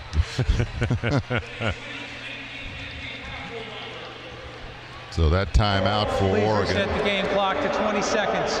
20 seconds on the game clock. Thank you. And they should just be able to, if they want to, run around in the backfield or possibly just take a knee and let the Red Raiders come out and do the same. Oh, Red Raiders would have trouble taking a knee from the 1-yard line. You'd be taking that knee in the end zone. Don't think we mentioned today, Tech offensive coordinator Mac Leftwich has a brother who is an assistant offensive line coach over with Oregon. Well, we also didn't mention that the fact that the coordinators for Oregon are moving on. Yeah. After these playoffs are over, and there was a thought or a wonder anyway of what if anything that would cause for them. Didn't seem to bother them. I formation behind Moore, and now Davison moves out of it. He gets the handoff, and he does get into the end zone. Wow. So they add a touchdown on 4th down to make this look a lot worse than it is. Although, again, with the 4 turnovers, it doesn't feel a lot better. No, this is one where you just didn't give yourself a chance. Yeah. And that answers your question right there. Yep. I'm down on Dan Lanning now. Oregon having to bring an extra or a lineman out because they did not have everybody they needed on their formation for the extra point. And the reasoning behind that might be it was a 2-score game, even with just 20 seconds remaining. I don't think you're going to go 99 yards and then onside kick and get the ball back, but that'll certainly put it out of reach. Extra point is good. Extra point presented by Allstate. Some people just know you can save money on car insurance by checking Allstate first. Allstate, you're in good hands. So that extra point makes it 23-0. And the Duck is doing his push-ups with a tortilla blanket on. Well, when the wound is open, yep, the salt gets poured in.